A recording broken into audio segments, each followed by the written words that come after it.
ओम शांति। तो विशेष हम लोग एक दिन के लिए भट्टी कर रहे हैं और इस भट्टी में हमारा लक्ष्य है, हमें संपन्न बनना है, संपूर्ण बनना है। और खास तो दो बातों के ऊपर चर्चा की, एक तो स्वराज्य अधिकारी स्थिति और दूसरा संस्कार परिवर्तन। तीसरी बात है, अगर हमें संपन्न बनना है, संपूर्ण बनना है, हमारे संकल्प कम से कम चले, संकल्प पॉजिटिव चले और संकल्प समर्थ चले। संपन्न बनने का, संपूर्ण बनने का ये बहुत बड़ा आधार है। क्या आधार है? सकारात्मक, पॉजिटिव और शक्तिशाली संकल्प।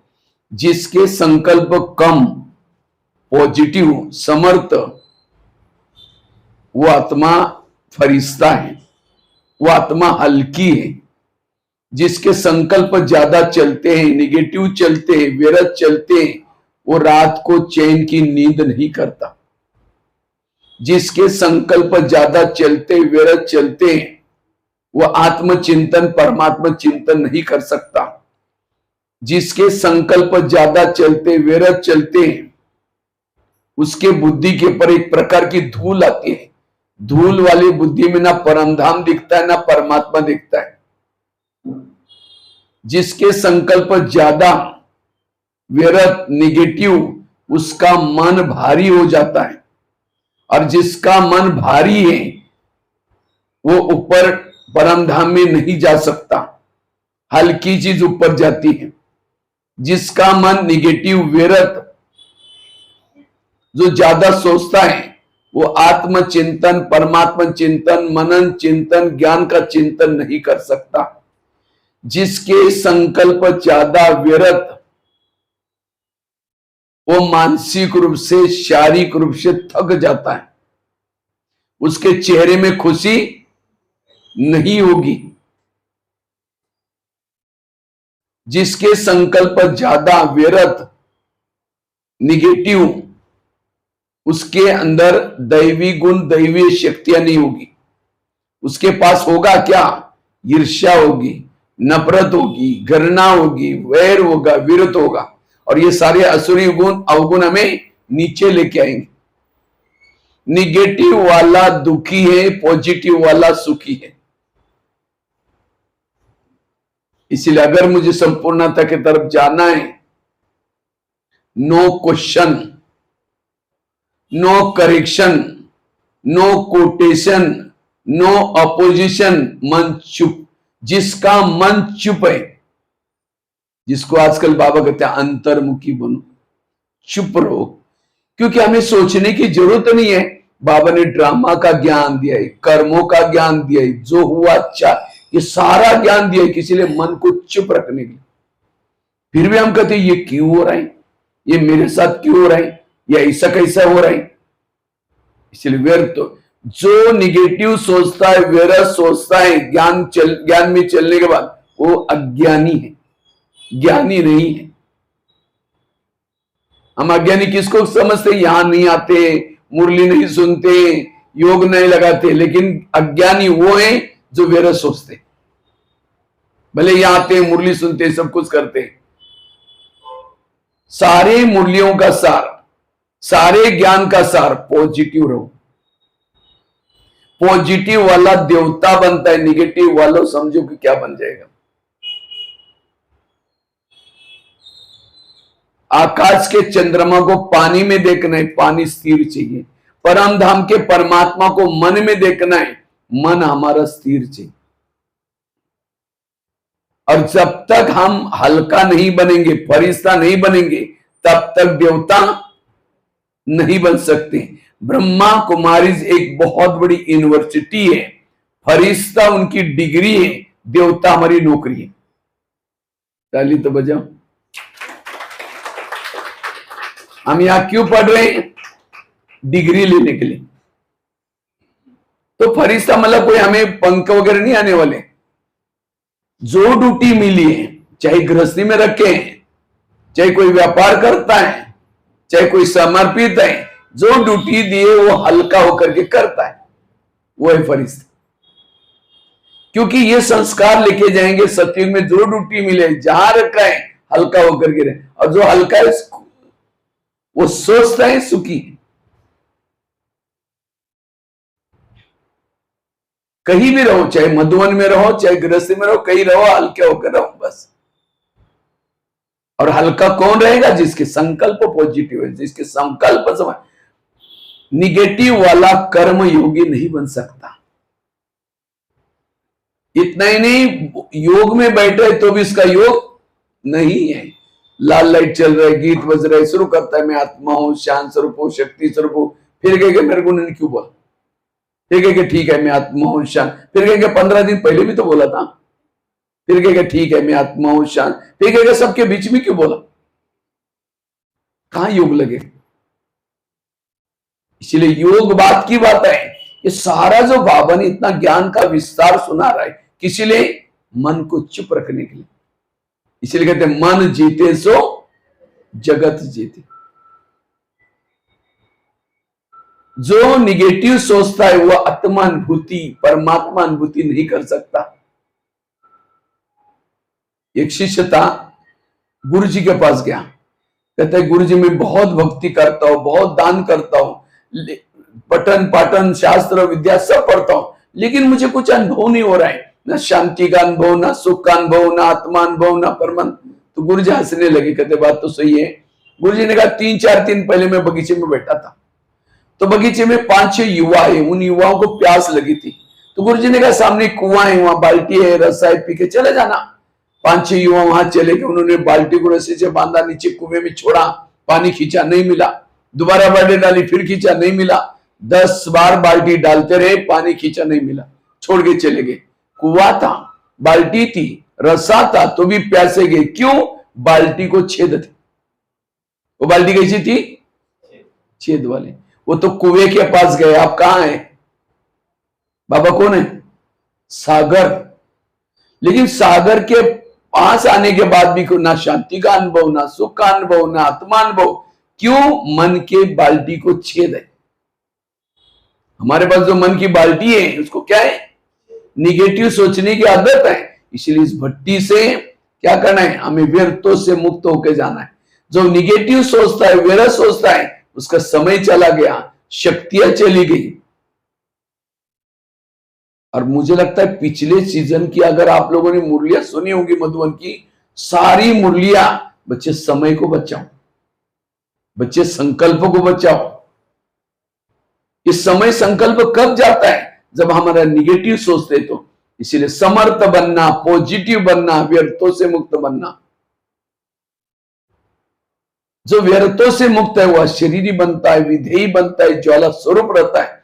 आज हमने पवित्रता का पालन किए हैं, शुद्ध भोजन खाते हैं, इतनी साधना करते हैं, लेकिन अगर हम निगेटिव है, हमारे चेहरे में कोई खुशी नहीं होगी। वो साधना का बल लीकेज हो रहा है, घड़ा भर दिया, छेद है, सब खत्म हो जाएगा। इसलिए व्यर्थों से बचना। जो निगेटिव सोचता है, व्यर्थ सोचता है, उसको तनाव पैदा होता है। तनाव, तन में आना, जिसको कहते हैं बाबा कहते हैं, रोज कहते हैं बच्चे बॉडी कॉन्शियस को समाप्त करो। देहाभिमान, देहाभिमान क्यों आता है? निगेटिव सोचने से देह का भान होता है। तनाव को इंग्लिश में क्या बोलते हैं?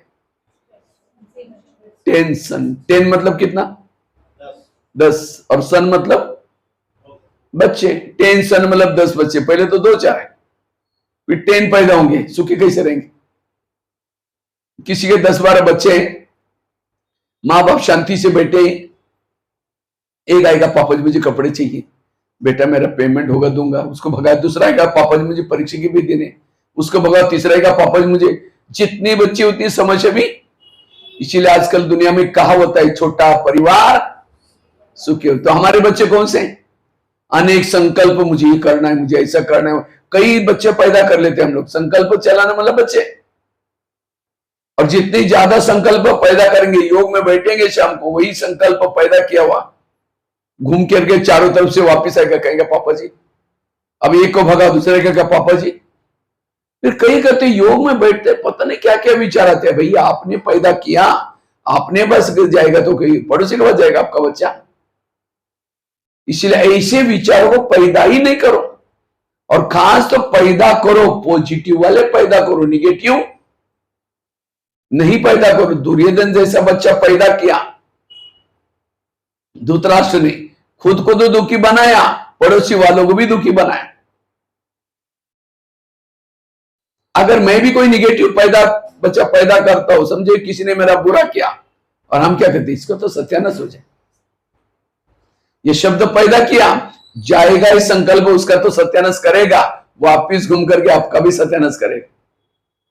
इसीलिए किसी ने मेरा बुरा किया तो क्या कहो, बाबा इस आत्मा का कल्याण करना, ये संकल्प जाएगा, उसका तो कल्याण करेगा, वापिस आपका भी। इसलिए कहते दुआई दो, बदुआई नहीं दो। कोई कहते इसको कैसे दुआ देना है, इसने मेरे साथ ऐसे कैसा भी किया, उसको दुआई नहीं दो। अपने लिए तो दे सकते ना, अपने को दुआ देना अर्थात पॉजिटिव रहना। कोई राक्षस की तरह, रावण की तरह हो, उसको भी दुआई दो, बाबा इसका कल्याण। दुआई वही दे सकता है जो पॉजिटिव है। निगेटिव सोचने वालों के पास गुण और शक्तियां नहीं होगी। पॉजिटिव जो सोचता है उसके पास सबसे पहली शक्ति आएगी, सहन शक्ति। जो पॉजिटिव रहता है कौन सी शक्ति आएगी, सहन शक्ति। सहन शक्ति बड़ी बहन है और बाकी शक्तियां उसकी छोटी बहन है। जब बड़ी बहन आएगी तो छोटी बहनें भी आ जाएंगी। और गुण और गुण शक्तियों के बच्चे हैं, हर शक्ति के 4-4 बच्चे हैं। जब मां आएगी तो बच्चे भी, आपके पास सहन शक्ति आएगी तो उसके साथ में 4 बच्चे भी आएंगे। कौन से, शांति, एकाग्रता, एक रस और अंतर्मुक्ता। जब अष्ट शक्ति आएगी 8 चौक 32 गुण आएंगे। और जिसके पास अष्ट शक्ति है, 8 चौक 32 गुण है, वो है मास्टर सर्वशक्तिमान। उसका माया कुछ नहीं बिगाड़ सकती। लेकिन गुण कब, ये शक्तियां गुण कब आएंगे, पॉजिटिव। थोड़ा निगेटिव सोचे, ये क्यों करता है, इसलिए मेरे साथ क्यों किया, सहन शक्ति भाग गई। जब सहन शक्ति भाग गई, उसके बहनें भी भाग गई, और बहनें भी भाग गई, बच्चे भी आपके लिए रह जाओगे। इसलिए कुछ भी हो जाए पॉजिटिव रहना। शांतनु की शादी गंगा के साथ हो गई, तो शांतनु ने कहा मैं शादी तो करूंगा, गंगा ने कहा मैं तो शादी तो करूंगी, क्योंकि वो प्रभावित था शांतनु। लेकिन मेरी एक शर्त आई, मैं जो भी कुछ करूंगी आपको उसमें कुछ भी नहीं बोलना है। तो उसने कहा ठीक है, प्रतिज्ञा कर दी आगे हाथ कर कहा कि तुम कुछ भी करो, मैं उसमें कोई दखल नहीं करूंगा। तो दोनों की शादी हो गई, बच्चे होने लगे। तो गंगा क्या करते हैं कि एक बच्चे को लेके जाकर के गंगा में पानी में डाल देते हैं, बह के चले जाते। अब शांतनु के आंखों के सामने हो रहा है, तो शांतनु टेंशन में आ गया। आखिर रहा नहीं गया, ये बात कुलगुरु को जाकर बताई, गंगा मेरे साथ ऐसी कर रही। और मैंने कहा कि तुम बोलते क्यों नहीं, कहते कि मैंने प्रतिज्ञा की। कहता है तुम जाने, तुम्हारा काम जाने भाई, तुम चले जाओ। प्रतिज्ञा किसको पूछ के की थी। फिर आखिर एक बच्चे को उसकी आंखों के सामने लेके जा रहे थे, वो सब भी पीछे पीछे गंगा तक गया और कहा कि तुम ये क्यों फेंक रहे। जैसे क्यों कहा, गंगा ने पीछे मुड़ के देखा, कहा कि आपको मैंने बोला था, मैं जो भी कुछ करूंगी, आपने प्रतिज्ञा की थी, मैं कुछ नहीं बोलूंगा। कहा कि ये जो बच्चे हैं ब्रह्मा जी के श्राप के कारण जन्म लिया था हमारे पास। ब्रह्मा जी को कोई श्राप था उनको, अब उनको तो जन्म लेके श्राप उनका पूरा हुआ। अब उसको श्राप से क्या करे, मैं मुक्त करे, वो अच्छा काम करे थी। लेकिन आपने आपको कहा था कि कुछ नहीं बोलना, आप मैं आपके साथ नहीं रह सकती। ये छोटी छोटी टोटके हैं संगम युग की प्रतीक है। आज ज्ञान गंगा, ज्ञान हमारे दिमाग में कब बैठेगा, जब हर विपरीत स्थिति में हम कुछ नहीं बोलेंगे, चुप रहेंगे। लेकिन कुछ होता है तो हम कहते हैं ये क्यों हो रहा है, ये मेरे साथ क्यों हो रहा है, क्यों, क्या, कहां। हमारे दिमाग में जो ज्ञान गंगा बैठे वो चली जाएगी। निगेटिव सोचने वालों के दिमाग में ज्ञान का एक पॉइंट भी नहीं रहता। पूछेंगे क्या वरदान क्या था, बड़ा अच्छा था। स्लोगन क्या था, वो भी बहुत अच्छा था। मीठे बच्चे में क्या, वो बहुत, और क्या था, बहुत अच्छा था। उसके दिमाग को ताला लग जाता है गोदरेज का। इसलिए कई कहते हैं पता नहीं मेरा मनन चिंतन चलता ही नहीं, क्यों? हम क्यों क्यों करते, ये क्यों। इसलिए ज्ञान, अब जिसके दिमाग में ज्ञान ही नहीं है उसके चेहरे में खुशी कैसे रहेगी? इसलिए कुछ भी हो जाए हमें चुप रहना है, यह है समझदारी। व्यर्थों से मुक्त। आकाश में थूकेंगे, थूका कहां आएगा? अपने मुंह पर आएगा। निगेटिव सोचने से हमारा समय चला गया, शक्तियां चली गई। दादी प्रकाश मैंने का एग्जाम्पल दिया ना बाबा ने, आज लास्ट में दादी एकदम आंखें बंद कर दी। मैं खुद अनुभव किए हैं। मुझे ड्रामा अनुसार दादी के पास रात को 8:30 बजे जाने का मौका मिला 10 साल तक। हमने आंखों के सामने देखा कि दादी ने आंखें बंद करी 3-4 महीना तक। तो शरीर छोड़ने से पूर्व, तो जब हम जाते थे, मोहिनी में मुन्नी बहन बैठती थी, वहां बैठी रहती दादी के पास। कहते दादी देखो ना ये कौन आया? हाँ मैं जानती हूँ, भंडारे वाला आया। आंखें बंद करके, नहीं और कोई आया? नहीं वही है। देखो आंखें बंद है, दादी को सारा पता है। दादी ने 3-4 महीना ये स्थूल आंखें बंद करके कारोबार तीसरे नेत्र से देखती थी जैसे। इसलिए अब हमें भी क्या करना है? मन को चुप रखना है और अंदर से तपस्या करनी है। कर्मातीत बनेंगे, संपन्न बनेंगे, संपूर्ण बनेंगे। इसलिए समर्थ बनो, व्यर्थों से मुक्त बनो। गांधारी ने क्या किया? पट्टी बांधी। पट्टी बांधना अर्थात व्यर्थों से किनारा करना। जो निगेटिव सोचता, आजकल दुनिया में कितना तनाव, डिप्रेशन, जिसको समझो किसी ने किसी की नींद फिटाई, निगेटिव के निमित्त बनाया, तो उसके लिए नफरत आती है, घृणा आता है, किसी का मर्डर करता है, कोई तो सुसाइड कर रहा है, कोई नशा करता है, कोई सुसाइड करता है। ये सब क्यों हो रहा है? निगेटिव से। अगर हम भी निगेटिव सोचेंगे तो हमारे चेहरे में भी खुशी कौन कहेगा? बाबा तो कई मुरली में कहता है, बच्चे आगे चल करके मेरे ब्राह्मणों के बच्चों के चेहरे म्यूजियम का काम करेंगे। बाप की प्रत्यक्षता का आधार चेहरा और चलन। कौन सा चेहरा? खुशनुमा चेहरा, जिसके चेहरे में सदा पॉजिटिविटी है, जो व्यर्थों से मुक्त है। ऐसा चेहरा परमात्मा को प्रत्यक्ष करेगा।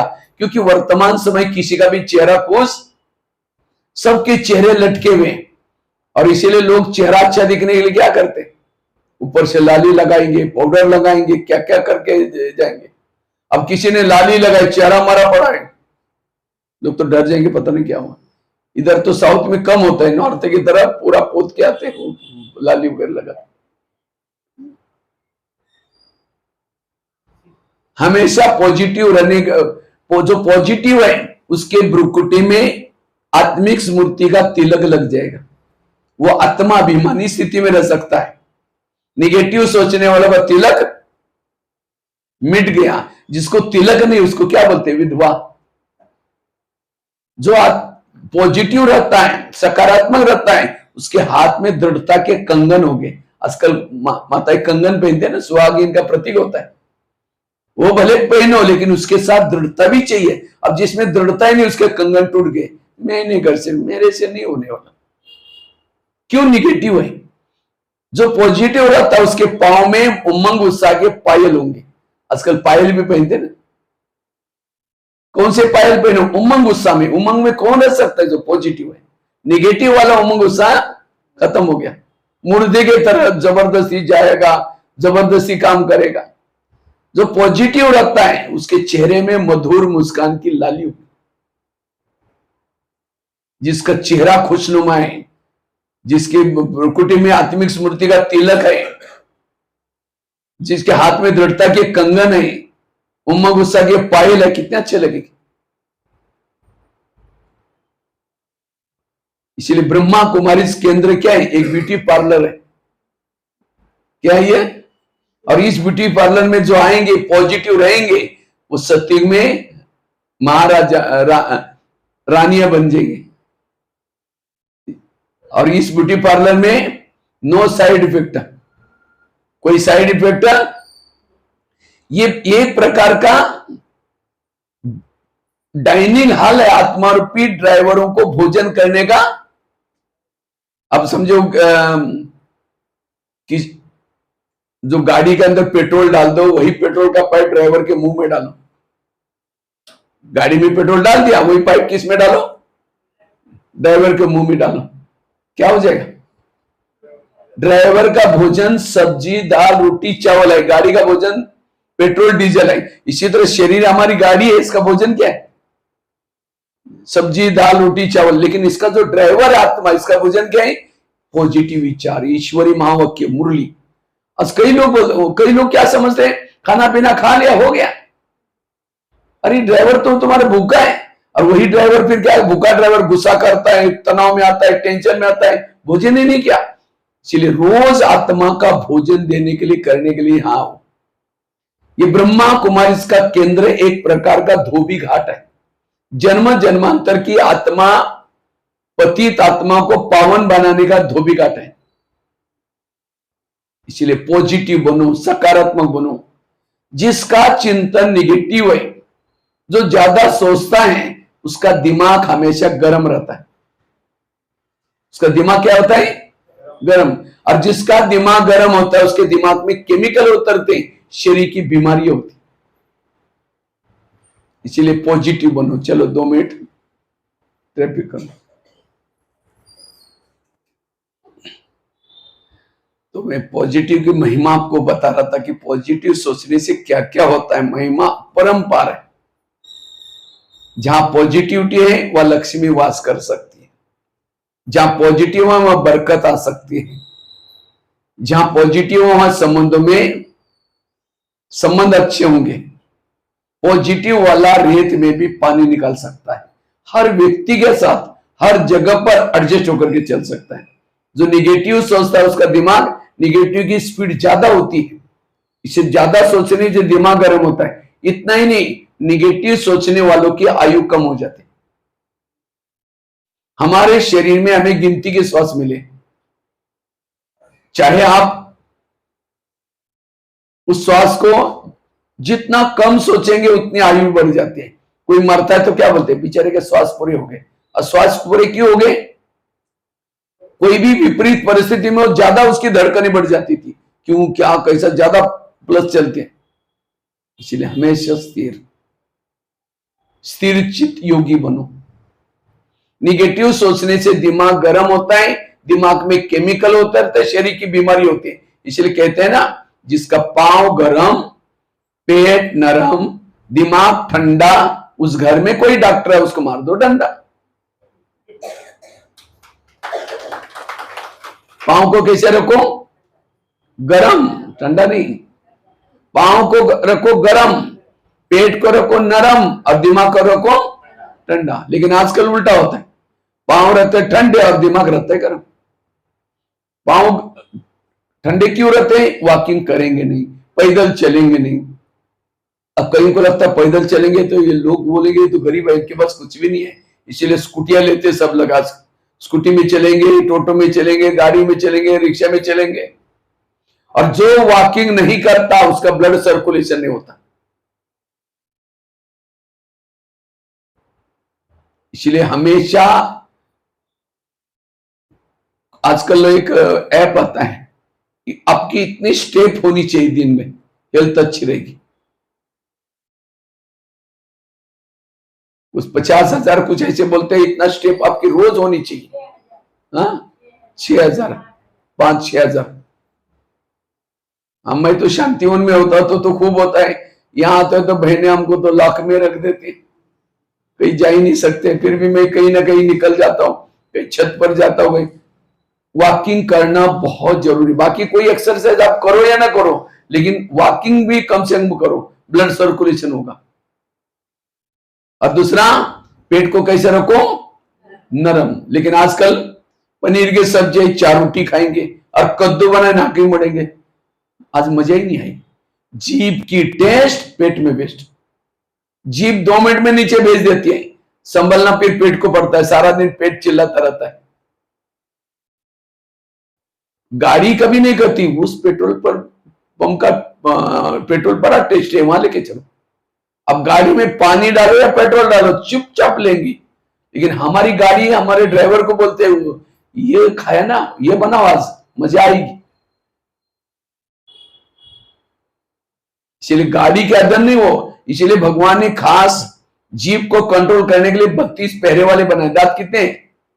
लेकिन जीभ दांत का भी कहना नहीं मानती, बाहर आएगी गाली देके फिर अंदर चली जाएगी। इसीलिए जीभ के वश में नहीं होना है, जीभ को कंट्रोल करना है। और दिमाग को कैसे रखना है? ठंडा। लेकिन आज दिमाग गर्म होता है, ये क्यों, क्या, कैसे, कितना निगेटिव सोचते हैं। इसलिए हमेशा पॉजिटिव रहो। आज शरीर की 70% बीमारी होती है निगेटिव से। आज किसी को पेट के समान की बीमारी होती है, ईर्ष्या वाले विचार चलाने वालों को पेट की बीमारी होती है। इसलिए कहते हैं ना, तुम मेरे को देख करके तुम्हारे पेट में जलन होता है क्या? और आजकल तो सबके पेट में जलन होता है। उसका बच्चा नौकरी में लग गया, उसके घर के सामने गाड़ी आ गई। दूसरों को, आज लोग दुखी क्यों है? एक तो अपने दुख से दुखी है, दूसरा दूसरे के सुख से दुखी है। एक ही घर से खाना लाएंगे, देखेंगे उसके थाली में क्या क्या है। उसने वहीं से लाया, आपने भी वही। जब तक उसको नहीं देखेंगे तब तक चैन नहीं पड़ेगी। और जो दूसरों को देखता है उसके संकल्प चलते हैं। आज किसी को दूर का कम दिखता है, दूसरे की बुराई को आंखें फाड़ फाड़ के देखेंगे गुस्से से। जो आंखें फाड़ता है, बड़ी बड़ी करता है, आंखों की पुतली पल जाती है। फिर डॉक्टर के पास जाएंगे, डॉक्टर जी मेरे आजकल धुंधला दिखता है मुझे। तो डॉक्टर सारा चेक करता है, कहता आपको नंबर लगे, चश्मा लगाना पड़ेगा। चश्मा तो लगाया, फिर भी बुराई देखना नहीं छोड़ेंगे, नंबर बढ़ता ही जाएगा। आज किसी को नजदीका नहीं दिखता, अपने दोस्त को कभी नहीं देखता। चश्मा 2 प्रकार के होते हैं, एक नजदीका, दूसरा आपका कौन सा है देखो। दोनों भी, मतलब दोनों भी कमी है, इसको ठीक करना है। ना दूसरे के दोस्त देखो और अपने दोस्त देखो, उसको सुधार करो, तो दोनों भी चश्मा उतर जाएगा आपका।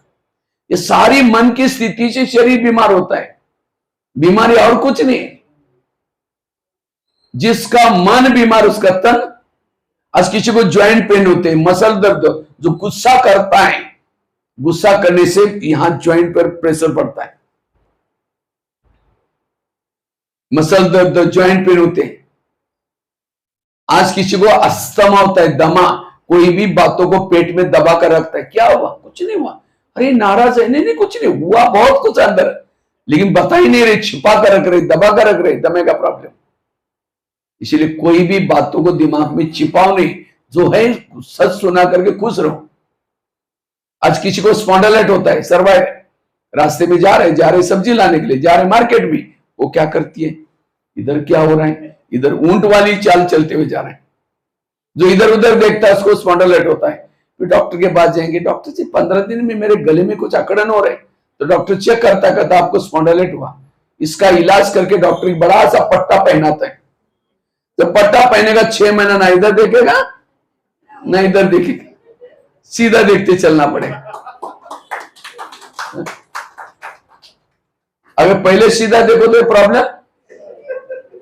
और हम जब बीमार होते ही कहां जाते हैं? हॉस्पिटल में जाते हैं इलाज, वो तो वहां से दबाएगा एलोपैथिक देके, लेकिन तनाव टेंशन तो खत्म नहीं, दूसरी तरफ से निकल आएगा। इसलिए ब्रह्मा कुमारी का केंद्र एक बहुत बड़ा हॉस्पिटल है। किस चीज का हॉस्पिटल? मन को ठीक करने वाला हॉस्पिटल है। एक दिन आएगा यहां लोगों की लाइन लगेगी। आपके यहां हैदराबाद में कितने सारे बड़े बड़े हॉस्पिटल खोल रहे हैं, लेकिन मन को ठीक करने वाला कोई हॉस्पिटल खोल रहे? इसलिए भोलेनाथ बाबा को एक टाइटल है वैद्यनाथ। वो कौन सी दवाई देता है? वो सभी आत्माओं का मन ठीक करता है। और जिन्होंने मन को ठीक किया उसका तन अपने आप ठीक हो जाएगा। इसलिए मन का इलाज करो, 21 जन्म तक निरोगी रहेंगे। इसलिए पॉजिटिव बनो। और आजकल डॉक्टर कोई ईमानदार नहीं होते, गए थे कुछ करने के लिए, किडनी निकाल करके लेंगे। आज कोई बहने हमारी बुलाते हैं कि भाई जी ये थोड़ा ज्ञान सुनने के लिए आओ ना। क्या बोलता है, बहन जी मुझे टाइम कहाँ है। क्या बोलता है, टाइम नहीं। ठीक है, यहां नहीं आएगा, तनाव टेंशन में आएगा, कोई बीमारी हो जाएगी, हॉस्पिटल में सोने का टाइम है। हॉस्पिटल में देखो बोलते हैं कि हमको टाइम नहीं डॉक्टर जी, आराम से सोए पड़े। कितना रोज बिलिंग भी आ रहे हैं तो भी सोया पड़ा। यहां नहीं आएगा, कोई बीमारी हो जाएगी या कोई अपराध हो जाएगा, जेल की सजा होगी, जेल में जाने का टाइम है। यहां नहीं आएगा, कोई ना कोई भूल हो जाएगी, कोर्ट कचहरी की चक्कर लगाने के लिए टाइम है। कोर्ट के सामने देखो 500-400 आराम से बैठे। ये नहीं बोलते कि हमको टाइम नहीं है, नहीं तो और जब उसको बंद कर देंगे। यहां नहीं आएगा, पुलिस स्टेशन जाएगा। इसलिए ब्रह्मा कुमारी में आओ, कहीं जाने की जरूरत नहीं पड़ेगी। ताली नहीं बजी। यहां 1 घंटे के लिए आओ, मेडिटेशन करो, मुरली सुनो, पॉजिटिव बनो। ना जेल में जाने की जरूरत है, ना पुलिस स्टेशन जाने की जरूरत है, नो कोर्ट कचहरी जाने की जरूरत है। वही जो पैसा जेल में पुलिस स्टेशन वालों को देते हैं, वही पैसा क्या करो, भंडारी में डालो। वर्तमान भी अच्छा, भविष्य भी अच्छा। इसलिए पॉजिटिव बनो। और वहां की दवाई जो भी लेंगे साइड इफेक्ट होगा। यहाँ की टेबलेट्स जो हुआ बच्चे अच्छा हुआ, तुम्हारे कर्मों का हिसाब, कितनी सारी मुरली क्या है, टेबलेट्स है, इसे नो साइड इफेक्ट। इसलिए हमें अगर हेल्थ को अच्छी रखनी है, पॉजिटिव बनो। 3 प्रकार की बीमारी, मन की बीमारी, उसके बाद तन की बीमारी। जिसको ये काम क्रोध ईर्ष्या करना ये बीमारी लग गई, उसको तन की भी बीमारियां लगते। इसलिए पहले मन की बीमारी का इलाज करो, उसके बाद तन ठीक हो जाएगा। आज किसी को शुगर होती, शुगर कोई मीठा खाने से नहीं होती। शुगर का कारण टेंशन। क्या टेंशन, मैं इसकी सास हूं, मैं इसका पति हूं, मैं इसकी मां हूं, इसको मैंने पढ़ाया लिखाया, छोटे से बड़ा क्या, जब इसकी शादी हुई अपनी पत्नी का मानता है, मुझे नहीं पूछता। ऐसे टेंशन से कोई ना कोई बीमारी शुगर होगी। जब शुगर होगी तो क्या करेंगे, मीठा खाना बंद करेंगे, टेंशन में आना बंद नहीं करेंगे।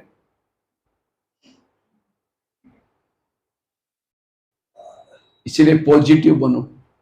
पॉजिटिव से सारी बीमारियां खत्म हो जाएगी।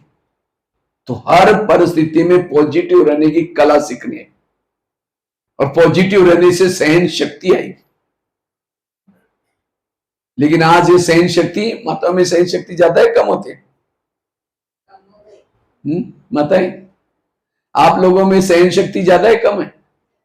ज्यादा है, राइट। लेकिन मजबूरी का नाम महात्मा गांधी। माता सहन तो करती है, पति ने कुछ बोला वापिस थोड़ी टक करके थप्पड़ मार देगी, चुप तो बैठेगी। लेकिन जैसा पति ऑफिस में चला गया या खेती में चला गया, पड़ोसनी के बाद चुपके से जाएगी, पानी भरने के बहाने, माचिस लेने बहाने जाएगी, फिर पूछेगी तुमने खाना क्या है खाया? वो कहेगी अरे क्या खाओ, मेरे पति ने बड़ा आजगम आसान किया। वो कहेगी मेरा भी कोई कमाई क्या, सास भी ऐसे है, बेटा भी ऐसे है। वो अपनी सुना रहे, वो अपनी सुना रहे, इसको कहते हैं पर चिंतन। और वो जाते जाते कहेगी मैं कभी कभी धमकाती हूं, तुम भी कम नहीं करना, नहीं तो सिर पर बैठेगा, अभी से कंट्रोल में रख। वो बातें सुन के आई, सारे दिन वही चिंतन चलता है। शाम को जाता है, उसको लगता है अब शाम को आएगा, मैं धमकाऊंगी, मैं भी कोई कम हूं क्या, मैं भी तो आता हूं, मैं भी काम करती हूँ। जब शाम को आता है, पानी मांगता है, कैसे देंगे, ले तेरे को आता नहीं, गुस्से से पानी दिया, खाना गुस्से से, 3-4 दिन बस गुस्से वाली देवी बन गई।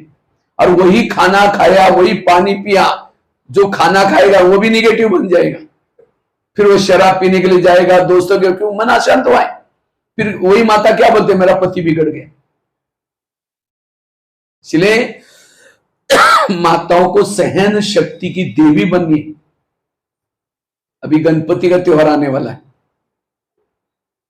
यहां तो मनाते हैं क्या? हाँ, जोरदार मनाते, महाराष्ट्र नजदीक है ना। गणपति का क्या बोलते हैं? विघ्न हरता, ऐसे है ना। गणपति का नाम क्या है? वो इसीलिए पूजा करते हैं, उसकी पूजा होने से क्या होगा? विघ्न खत्म हो जाएंगे। तो वास्तव में गणपति की पूजा करने से नहीं, गणपति का एक एक अंग हमें विघ्न हरने की प्रेरणा देता है। गणपति का पेट बड़ा दिखाते, पेट बड़ा अर्थात कोई कुछ भी कहता है, कोई कुछ भी बोलता है, उसको पेट में रखो, बुद्धि में रखो, इधर उधर नहीं फैलाओ, विघ्न हरता बनेंगे। लेकिन आज के किसी के भी दिमाग में वो बातें ठहरती, वो एक बोलता है, चार बोलता है, 10 जगह पर सुनाता है, विघ्न और बढ़ गया। और गणपति को कहते हैं, गणपति का सिर किसने काटा? शिव जी ने काट दिया। और कौन सा लगाया फिर? हाथी का। परमात्मा करके हमारी जो आसुरी बुद्धि थी, निगेटिव बुद्धि थी, उसको चेंज करता, ज्ञान सुना करके। काटा मतलब एक्चुअली कोई नहीं काटा, लेकिन बुद्धि को चेंज किया। अब हमारी पॉजिटिव बुद्धि, दैवी बुद्धि बन गई ज्ञान सुनने के बाद। और किसका लगाया? हाथी, मतलब हाथी ज्ञानी का प्रतीक है। हाथी के सिर में बहुत बड़ी विशेषता होती है। हाथी हमेशा कान हिलाता रहता है। हाथी कहते हैं चींटी से डरता है, इसलिए कान हमेशा हिलते रहते हैं। अगर मुझे भी निर्विघ्न बनना है, मुझे भी अटेंशन रूपी कान हिलाते रहना है, किसी की निगेटिव बातें सुननी, लेकिन हम कान हिलाने के बजाय और कहते हैं, और क्या हुआ? उठ के भी जा रहे, बैठो चाय पानी पी के जाना, बताओ क्या हुआ? तो जानबूझ करके निगेटिव सुनेंगे, विघ्न पैदा होंगे। और गणेश को हाथी की आंखें हैं। हाथी छोटी चीज उसको बड़ी दिखती है, इसलिए हाथी इतना बड़ा, लेकिन आंखें छोटी। क्यों? छोटी आंखों को बड़ा दिखता है उनकी। तो विघ्न हरता वही बन सकता है जो छोटी चीज को बड़ा समझ करके परिवर्तन करता है। मुझे संकल्प किसी के बारे में चला तो भी बड़ा समझ करके। आजकल दुनिया में क्या बोलते हैं, कई बार हम ट्रेनों में, बसों में जाते हैं ना, कई कहते हैं अच्छा ओम शांति वाले। मैंने हाँ, तो हम भी हाँ ओम शांति, भगवान को मानते हैं, सब कुछ करते हैं, ये ले लो हमारा भी खा लो थोड़ा। हमने कहा बाहर का खाते नहीं। नहीं नहीं, हम भी पाप को थोड़ी करते। लोग रोज विकार में जाते तो भी इसको पाप पाप नहीं समझते। इसलिए छोटी संकल्प भी चला, ये भी विकर्म हो गया। और गणेश को क्या दिखाते? एक पांव ऊपर एक पांव नीचे, डांस करते हुए दिखाते। अब घर जाना है, अब घर जाना है। जिसको ये स्मृति में सदा निर्विघ्न रहेगा। और गणेश को मोतीचूर लड्डू खिलाते, या मोदक होता है, मोदक या मोतीचूर लड्डू होता है। और खास तो लड्डू की छोटी छोटी बूंदियां होती है, वो छोटी छोटी बूंदियों को इकट्ठा करके एक लड्डू बनाते हैं। अगर बूंदी में से एक बूंदी निकल गई गलती से, तो चिटिया उसको लेके खींच करके लेके जाएंगे, बिल में डाल के खा लेंगे। इसी तरह हम सभी छोटी छोटी ज्योति बिंदु आत्मा, ये बाबा ने एक लड्डू बनाया, ये संगठन बनाया। इस संगठन में साथ चिपके रहो, रोज 1 घंटे के लिए यहां आओ, सारा दिन निर्विघ्न रहेंगे। और 15-20 दिन यहां सेंटर पर आएंगे नहीं, लड्डू से दूर हो जाएंगे, माया चिटिया खत्म कर देंगे। हमें संगठन में आना, ये विघ्नार्थम। और क्या दिखाते हैं? गणेश का पिता का नाम शिव, जिसका बाप कल्याणकारी है, जिसकी मां कौन है? पार्वती, वो तन में रहने वाली है। हमारे यहां कुछ नहीं, सब परिवार ऊपर है, उसके लिए विघ्न कैसे हो सकते? जिसका भाई कार्तिकेय, कुमार कार्तिकेय, पवित्रता ब्रह्मचारी, जिन्होंने पवित्रता को भाई बनाया, राखी बांधी ना अभी, पवित्रता को भाई बनाया, उसके जीवन में विघ्न कभी नहीं आ सकते। उसके जीवन में रिद्धि सिद्धि साथ में आएगी। जिसका बाप शिव हो, जिसकी मां पार्वती हो, जिसका भाई पवित्र हो, उसके जीवन में सफलता पीछे पीछे आएगी, उसकी पत्नियां तो अपने आप आएगी। इसीलिए पॉजिटिव बनो। इसीलिए गणपति का त्योहार आने से पहले बाबा ने मधुबन से हमको गणपति के रूप में भेजा है आपके पास विघ्न हारने के लिए। तो विघ्न हारने के लिए पॉजिटिव बनो, रोज अपने इंद्रियों पर शासन करो, संस्कार परिवर्तन करो। कितनी अच्छी अच्छी बातें चल रही। इसलिए हमें कोई कुछ भी कहता है उसको हमें ज्यादा सोचना नहीं है। आज किसी को मैं बीमारी के बारे में सुना रहा था, आज किसी को ब्रेन हेमरेज एक बीमारी नहीं निकली है। क्या हुआ? अरे 4 दिन पहले था, ब्रेन हेमरेज हो गया। ये ब्रेन हेमरेज क्या है? हमारे ब्रेन में बालों से भी महीन नशे का जाला फैला हुआ है। ब्रेन में खून सप्लाई होता है, लेकिन जब व्यक्ति ज्यादा सोचता है, निगेटिव सोचता है, क्यों, क्या, कैसे, उसका ब्लड तेजी से चलता है उन नसों में से, और उन नसें फट जाती, और उसका कोई भी इलाज नहीं है। इसलिए कुछ भी हो जाए, कोई कुछ भी करे, लेकिन आपको सोचना नहीं है, पॉजिटिव रहना।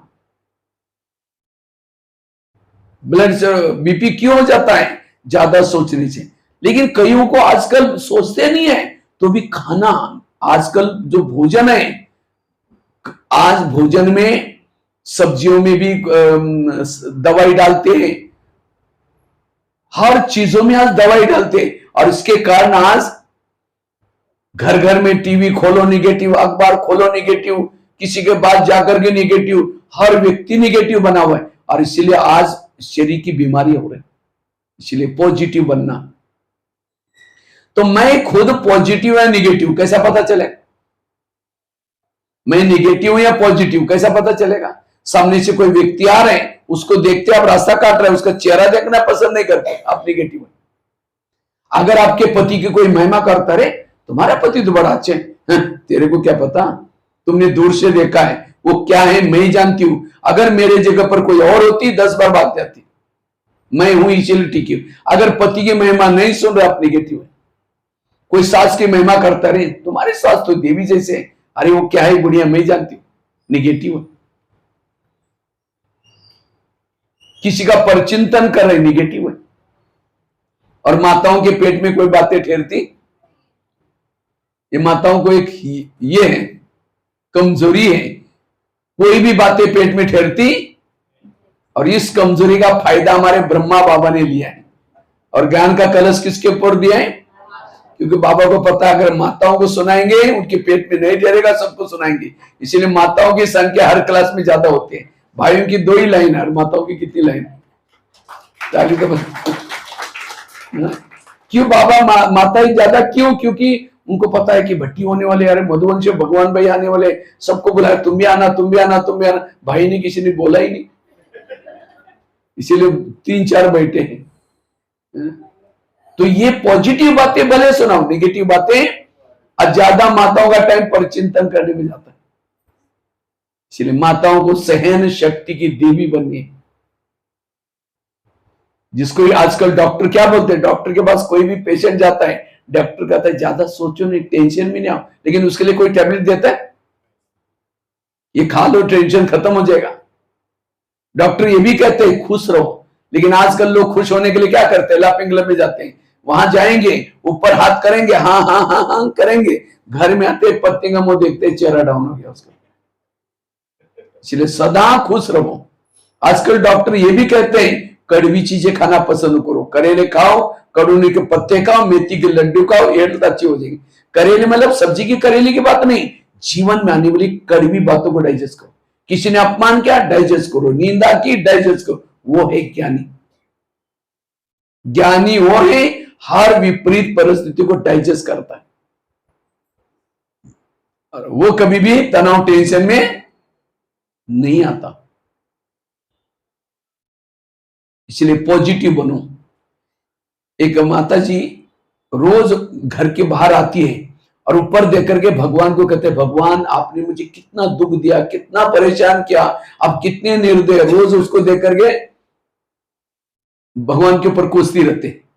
आखिर एक दिन भगवान उसके सामने प्रकट हो गया, तो माता को कहा, माता तुम्हारा ज्यादा दुख है ना, मैंने तुम्हारे साथ पार्शलिटी, मेरे से गलती होगी, तो आप क्या करना, तुम्हारी दुखों की जो भी बातें उनको चिटके पर लिख दो और उसी चिटके की गठड़ी बना दो, और उसी गठड़ी को गांव के बाहर एक बर का पेड़ है, वहां टांग दो, तुम्हारा ज्यादा है ना, तुम्हारा छोड़ देना।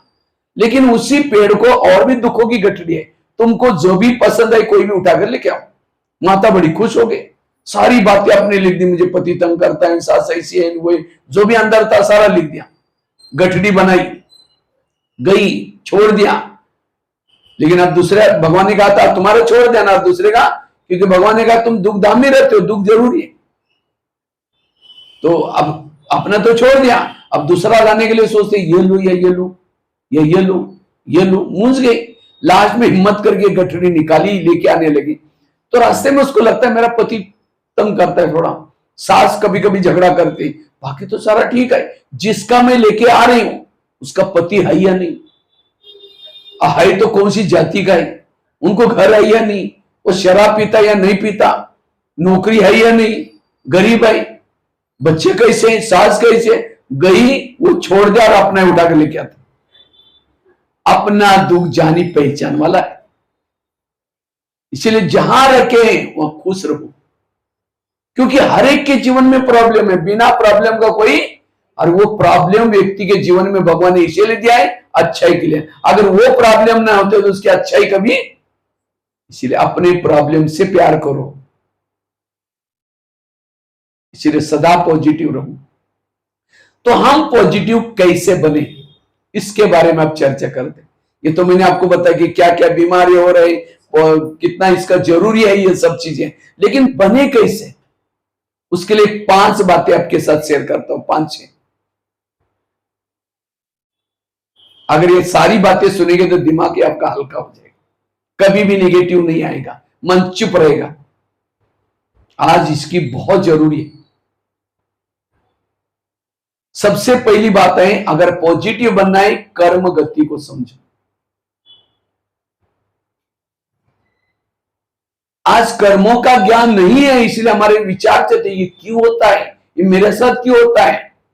ताली कभी एक हाथ से, ताली के लिए कितना चाहिए, 2 हाथ। अगर कोई व्यक्ति मेरे साथ उल्टा सुल्टा करता है, मैंने भी कभी किया था,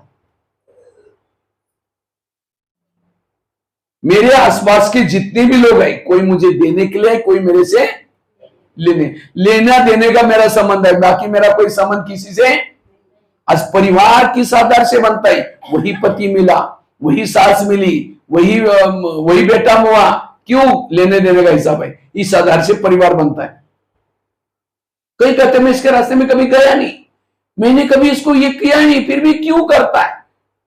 इस जन्म में नहीं गए, कभी तो जरूर गए, बिना कारण यहां कुछ भी। इसलिए कर्म गति को समझो। कर्मों से शरीर बनता है, कर्मों से संबंध मिलता है, सब कुछ। इसलिए भजन है ना, किसके झोले में कांटे हैं तो किसके झोले में फूल। कोई कारण होगा, रे कोई कारण बांटने वाला एक है, कोई लूला, कोई लंगड़ा, कोई अंधा, क्यों, कर्म। इसलिए कर्म गति को समझना। धृतराष्ट्र अंधा था, कृष्ण के पास जाता है, कहता है भगवान मुझे सजा क्यों। तो कृष्ण ने कहा आपने कोई गलत काम किया होगा। कहता नहीं, कई जन्म पीछे गया। एक जन्म में धृतराष्ट्र छोटा बच्चा था, एक पंछी को पकड़ा, एक सुई ली, उसकी आंखें तोड़ी और इसके कारण अंधा बनना पड़ा। भीष्म पितामह बाणों के शाप पर पड़े थे, तो कृष्ण को प्रश्न पूछा कि मुझे सजा क्यों। तो कृष्ण ने कहा आपने कोई किया होगा ऐसे कर्म। कहता नहीं, कई जन्म पीछे गया। एक जन्म में भीष्म पितामह राजा थे, कई रास्ते में जा रहे थे, सांप रथ में बैठ करके, एक सांप रास्ता क्रॉस कर रहा था, उसको लगा मर ना जाए, रथ को रोका, उसके बाद तीर थे, सांप को उठाए बाजू में फेंका, कहां गिर गया वो नहीं देखा, साइड पर बबूल के कांटों को बाढ़ था, उसके ऊपर गिरा, कांटे चुभ गए। इसकी सजा भीष्म पितामह को बाणों के शाप पर देखा था। इस दुनिया में बिना कारण कुछ भी नहीं होता। आज कईयों को बच्चे धर्मशाला में छोड़ रहे, बच्चे ये क्यों कर रहे हैं, क्योंकि उनका पिछले जन्मों का आपका हिसाब है। कोई सास है, बहू को तंग कर दे, बहू को तनाव टेंशन आता है, कई ऐसी बहू सुसाइड भी करते हैं अगर सास और बहू का पिछला जन्म दिखाया जाए तो। और जो बहू है पिछले जन्म की सास थी, और जो सास है वो कौन थी, बहू। इसीलिए कहते हैं ना सास भी कभी बहू थी। अगर आपको पति तंग करता है, इसका मतलब मैंने भी कोई जन्म में इसको तंग किया था, मेरा हिसाब जिस दिन पति ने तंग किया, कुछ ज्यादा ही कुछ ये किया, योग में बैठेंगे बाबा को, बाबा आज बहुत हिसाब चुक्त हो गया, थैंक यू, कल भी उसको बोलना अच्छी तरह तंग कर देना, इससे मजा आएगी, आनंद आएगा। पॉजिटिव लो, इस कर्म गति को समझना। वर्तमान के मेरे प्रॉब्लम मेरे ही अतीत मतलब पिछले जन्म में बोए हुए कर्मों का परिणाम है। मैंने किसी के साथ कड़वा व्यवहार किया और आप कहते हैं कि अच्छा व्यवहार करिए, ये कैसे हो सकता है? बोया है बबुल के बीज, और कहते हैं इसको आम कब लगेंगे? बबुल को आम लगेंगे क्या? कई बार ऐसा कुछ होता है तो हम ऊपर देकर कहते हैं भगवान तुमने भी आंखें बंद किया कि मेरे साथ क्या हो रहा है। जब गलत करते समय भगवान को पूछा था, भगवान आप ये गलत कर देख लेना, उस समय लगा कि मुझे कोई नहीं देख रहा है। इसलिए कर्म गति को समझना, लोगों से नहीं डरो, भगवान से कभी ना डरो। किसे डरो? अपने गलत कर्मों से जरूर डरो। कई कहते हम ओम शांति में जाते हैं, ब्रह्मा कुमारी में जाते हैं, तो भी हमारे जीवन में ऐसा क्यों? ओम शांति में कब से आ रहे हैं? 1 साल 2 साल 3 साल पिछले जन्म में थे ओम शांति में, और उस समय गलत कर्म के छुमंतर हो गया। ओम शांति में आने के बाद में मेरे प्रॉब्लम है, पिछले जन्मों के हिसाब है। लोग भी बोलेंगे अरे ओम शांति भी जाते हैं, देखो इसका बच्चा बीमार है, उसका ये है, और ये सब देकर के हम डाउट में आ जाते हैं। अगर निगेटिव सोचते हैं भगवान के ऊपर मेरा भरोसा नहीं है, भगवान के ऊपर नीचे मतलब कुछ ना सोचने वाला, मेरी डोर उसके हाथ में, जहां भी मेरे को लेके जाएगा कल्याण की तरफ लेके जाएगा। चुप रहो। कहीं लिखा था ना, कहीं चिंता न करो मैं बैठा हूं, पता नहीं कहां लिफ्ट में लिखा हुआ है। अगर चिंता कर रहे हैं, मेरा उसके ऊपर विश्वास नहीं है, इसलिए चुप। No question, no correction, no quotation, मन चुप। तब अशरीरी बनेंगे, विधेयी बनेंगे, निराकारी बनेंगे। सोचने से नहीं बनेंगे। कर्मों ने ब्रह्मा को नहीं छोड़ा, दादियों को नहीं छोड़ा। आप कौन से पेड़ के पत्ते हैं? ब्रह्मा बाबा को खांसी आती थी, तो शिव बाबा को कहता था बाबा मुझे खांसी बहुत आई, ठीक करो ना। तो शिव बाबा कहता था ऐसा ही मैं पतितों को पावन बनाने के लिए आया हूं, तुम्हारी खांसी ठीक करने के लिए नहीं आया हूं। हाँ, खांसी तुम्हारे कर्मों का हिसाब है, तुमको चुक्त करना पड़ेगा। हाँ, मैं तुम्हारे घर में रहता हूं, अलग से कुछ एक्स्ट्रा कुछ किराया दूंगा, बाकी खांसी तुमको ही ठीक करनी पड़ेगी। आज गुलजार दादी 4 साल तक हॉस्पिटल में सोई। दादी को डाउट आया, अरे बाबा मुझे मदद नहीं कर रहे, मैं तो बाबा का रथ थी, कोई नहीं। इसलिए कर्म और कर्मों के हिसाब चुक्त करने के 3 तरीके। एक है योग से चुक्त करो, अगर वो भी नहीं करते दूसरा है सहन करके चुक्त करो, वो नहीं तो लास्ट का तीसरा है विनाश काल में चुक्त करो। जो विनाश काल में जो 5 मंजिल की बिल्डिंग गिरी है, नीचे दबे, शरीर नहीं छूटा है, तड़प रहे, खाना पाने के लिए तड़प रहे, ये हिसाब किताब। इससे भी आत्माएं पावन बन जाएगी, ऑटोमेटिकली भगवान याद आएगा, पावन बनेंगे। लेकिन वो पावन आत्मा द्वापर कलयुग में जाएगी, मुक्ति में जाएगी, जीवन मुक्ति में नहीं आएगी। सहन करके हिसाब चुक्त किया, जीवन मुक्ति में जाएगी, सतयुग त्रेता में पद कम हो जाएगा। और जो योग से हिसाब चुक्त कर पाए, जीवन मुक्ति में ऊंच पद प्राप्त होगा। तो कौन सा सर? कितना बाबा कहते बच्चे योग लगाओ, योग लगाओ, आने वाले जो भविष्य में हिसाब आए वो नहीं आएंगे आपके पास। इसलिए कर्म गति को समझना। आजकल ऐसी ऐसी मशीन से निकले, मशीन से चेक करते गर्भ में बच्चे है बच्चा, और आजकल बच्चियों को पसंद नहीं करते, तो डॉक्टर के पास जाकर, वैसे तो कानूनी अपराध है, नहीं कर सकते, लेकिन डॉक्टर पढ़ा लिखा है, पैसा मिल रहा है, वो कानून को भी दबा देता है और चेक करता है। नर्स भी मिली है, अगर नर्स भी पुलिस वालों को बोलती भैया हमारे हॉस्पिटल ऐसा ऐसा हो रहा है, बच सकती है बच्ची, लेकिन उसको भी पैसा मिल रहा है।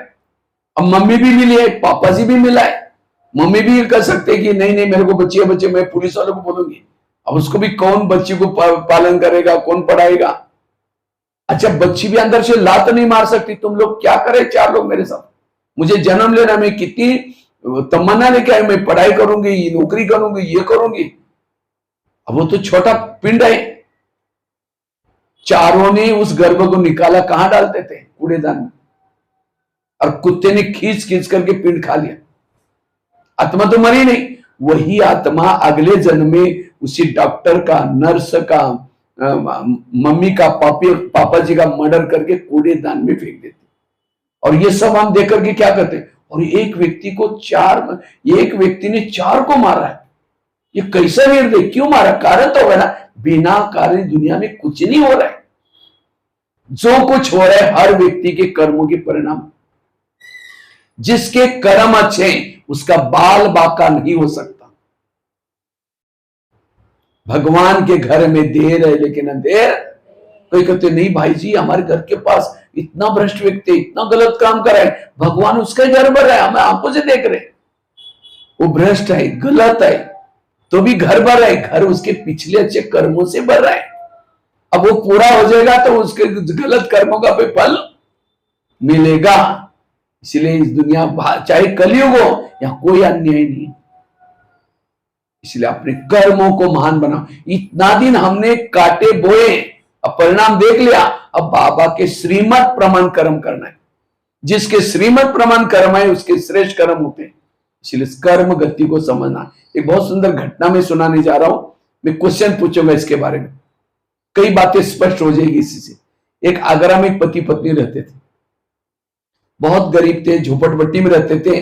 उनके पास एक मेहमान आया। वैसा मेहमान दिल्ली में खरीदारी करने के हिसाब से आया था, लेकिन जब दिल्ली में आया था दुकान बंद थे। तो उस व्यापारी को लगता है बेटे बेटे मैं क्या करूं, मैंने कभी आगरा गया नहीं, देखा नहीं, चलो मैं आगरा घूम के आता हूं। अब दिल्ली तो स्ट्राइक है, तो आगरा गया। सारा दिन उसने आगरा देखा, लेकिन रात को सोने का प्रॉब्लम हो गया। जिस होटल में जाता था, जहां भी जाता था, सब कहते हुए हमारे होटल बुक है। तो उसको लगता रात को कहां सो जाओ, अगर बस स्टैंड पर सो जाओ बैग चोरी हो जाएगी, अगर कहीं स्टेशन पर सो जाओ तो भी चोरी हो जाएगी। तो अचानक उस व्यापारी को याद है मेरी गरीब पति पत्नी, चलो उनके पास जाता हूं। रिक्शा करके गया। वो तो व्यापारी, गरीब पति पत्नी बड़े खुश हो गए, ये कभी ना आने वाला इतना बड़ा व्यापारी गरीबों के घर में आया, उसको खिलाया पिलाया, चाय पानी दिलाई। सोने से पहले उसने अपनी बैग खोली, कपड़े चेंज करने थे। तो गरीब की पत्नी की नजर बैग में गई, देखा इसके पास 50 के, 100 के, 500 के बहुत सारे बंडल है। उसको लगता है 2-4 बंडल हमको मिल जाए तो हमारी गरीबी क्या हो जाएगी, दूर हो जाएगी। रात भर नींद नहीं आई, 12 बजे बाहर गई, बड़ा से एक पत्थर लाते, क्योंकि बैग कहां था, सिराना था। बैग लेने के चक्कर में पत्थर लाया, सीधा उसके सिर में मार दिया। उसका तो मर्डर हो गया। पति की नींद खुली। पति कहता ये क्या हो गया? कहता अब हमारी गरीबी दूर हो गई। कहा ये बात किसी पुलिस वालों को पता चलेगा, लोगों कहते किसी को पता ही नहीं चलने देंगे। आप इस व्यापारी को जमुना नदी में डालकर रपा दपा कर लेते। रात को 2 बजे उस मुर्दे को बोरी में डाला, पीछे यमुना नदी में अंधेरा था, फेंक करके वापिस है। किसी ने नहीं देखा, सब सोए थे। जैसे घर में आते देखा खून ही खून लगा था। उनको लगा किसी को पता ना चले, रातों रात उन खून के दाग भी मिटाए। उन्होंने खून के दाग तो मिटाए, लेकिन कर्मों में पड़े हुए दाग को कोई मिटा। इसलिए भजन है ना, कर्म का लेका मिटे नेर भाई, लाख करे कोई चित्र। उन्होंने उसी पैसे से एक प्लॉट लिया, छोटा सा मकान बनाया, दुकान खोला, गहने बनाए, गाड़ी खरीदी, उनकी गरीबी दूर हुई। लेकिन उनको कोई बच्चे नहीं थे, दोनों ही थे। कुछ साल के बाद एक बच्चे भी पैदा हुआ, और एक ही बच्चा था, खिलाया पिलाया, कलेक्टर बनना जितना पड़ा है। लेकिन अचानक उस बच्चे को टाइफाइड हो गया। तो उनको लगता है बच्चे को कुछ नहीं हो जाए, कलेक्टर बनने वाला है। तो बड़े से हॉस्पिटल में इलाज किया, बहुत खर्चा हुआ, और उसी खर्चे के पीछे बनाए थे गहने बेचे, डॉक्टर की फी दी, बच्चा ठीक नहीं हुआ। गाड़ी बेची, बच्चे का इलाज किया तो भी ठीक नहीं हुआ। दुकान चालू किया तो उसको भी बंद किया। उनको लगता है बच्चा कलेक्टर बनेगा, दोबारा सब लेंगे। लास्ट में मकान भी बेचा, झोपड़पट्टी में चले गए। तो एक दिन वो बच्चा कहता है पापा जी अपने को जो मिला था पैसा खत्म हो गया, मैं जा रहा हूं। बच्चा मर गया। तो बच्चा कौन था? वो जिस व्यापारी को मारा था। आत्मा तो ना शस्त्रों से कटती है, ना आग में जलते हैं, ना पानी में डूबते हैं। वही आत्मा पैसा लेने के लिए बच्चे के रूप में थी।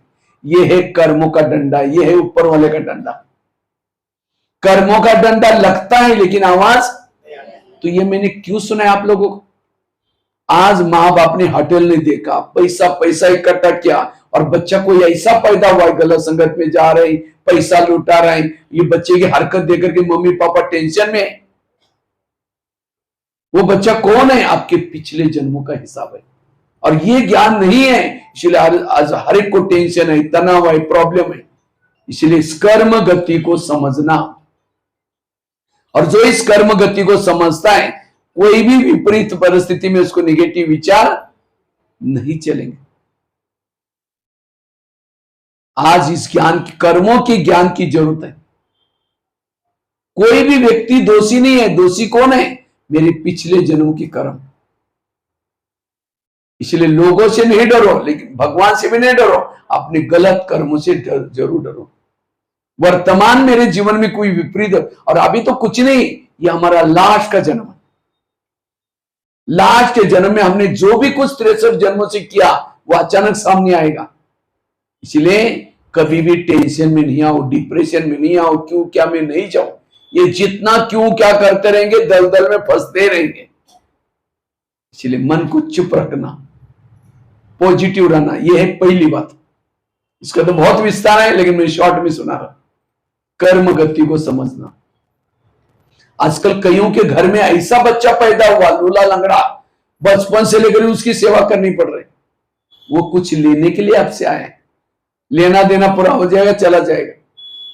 उसकी सेवा दिल से करो, ऐसा नहीं कि नफरत से, पता नहीं क्या मेरे को इतनी सेवा कर, और नफरत करेंगे और हिसाब बन जाएंगे। अब हमें हिसाब चुप्त करना है, बनाना नहीं है।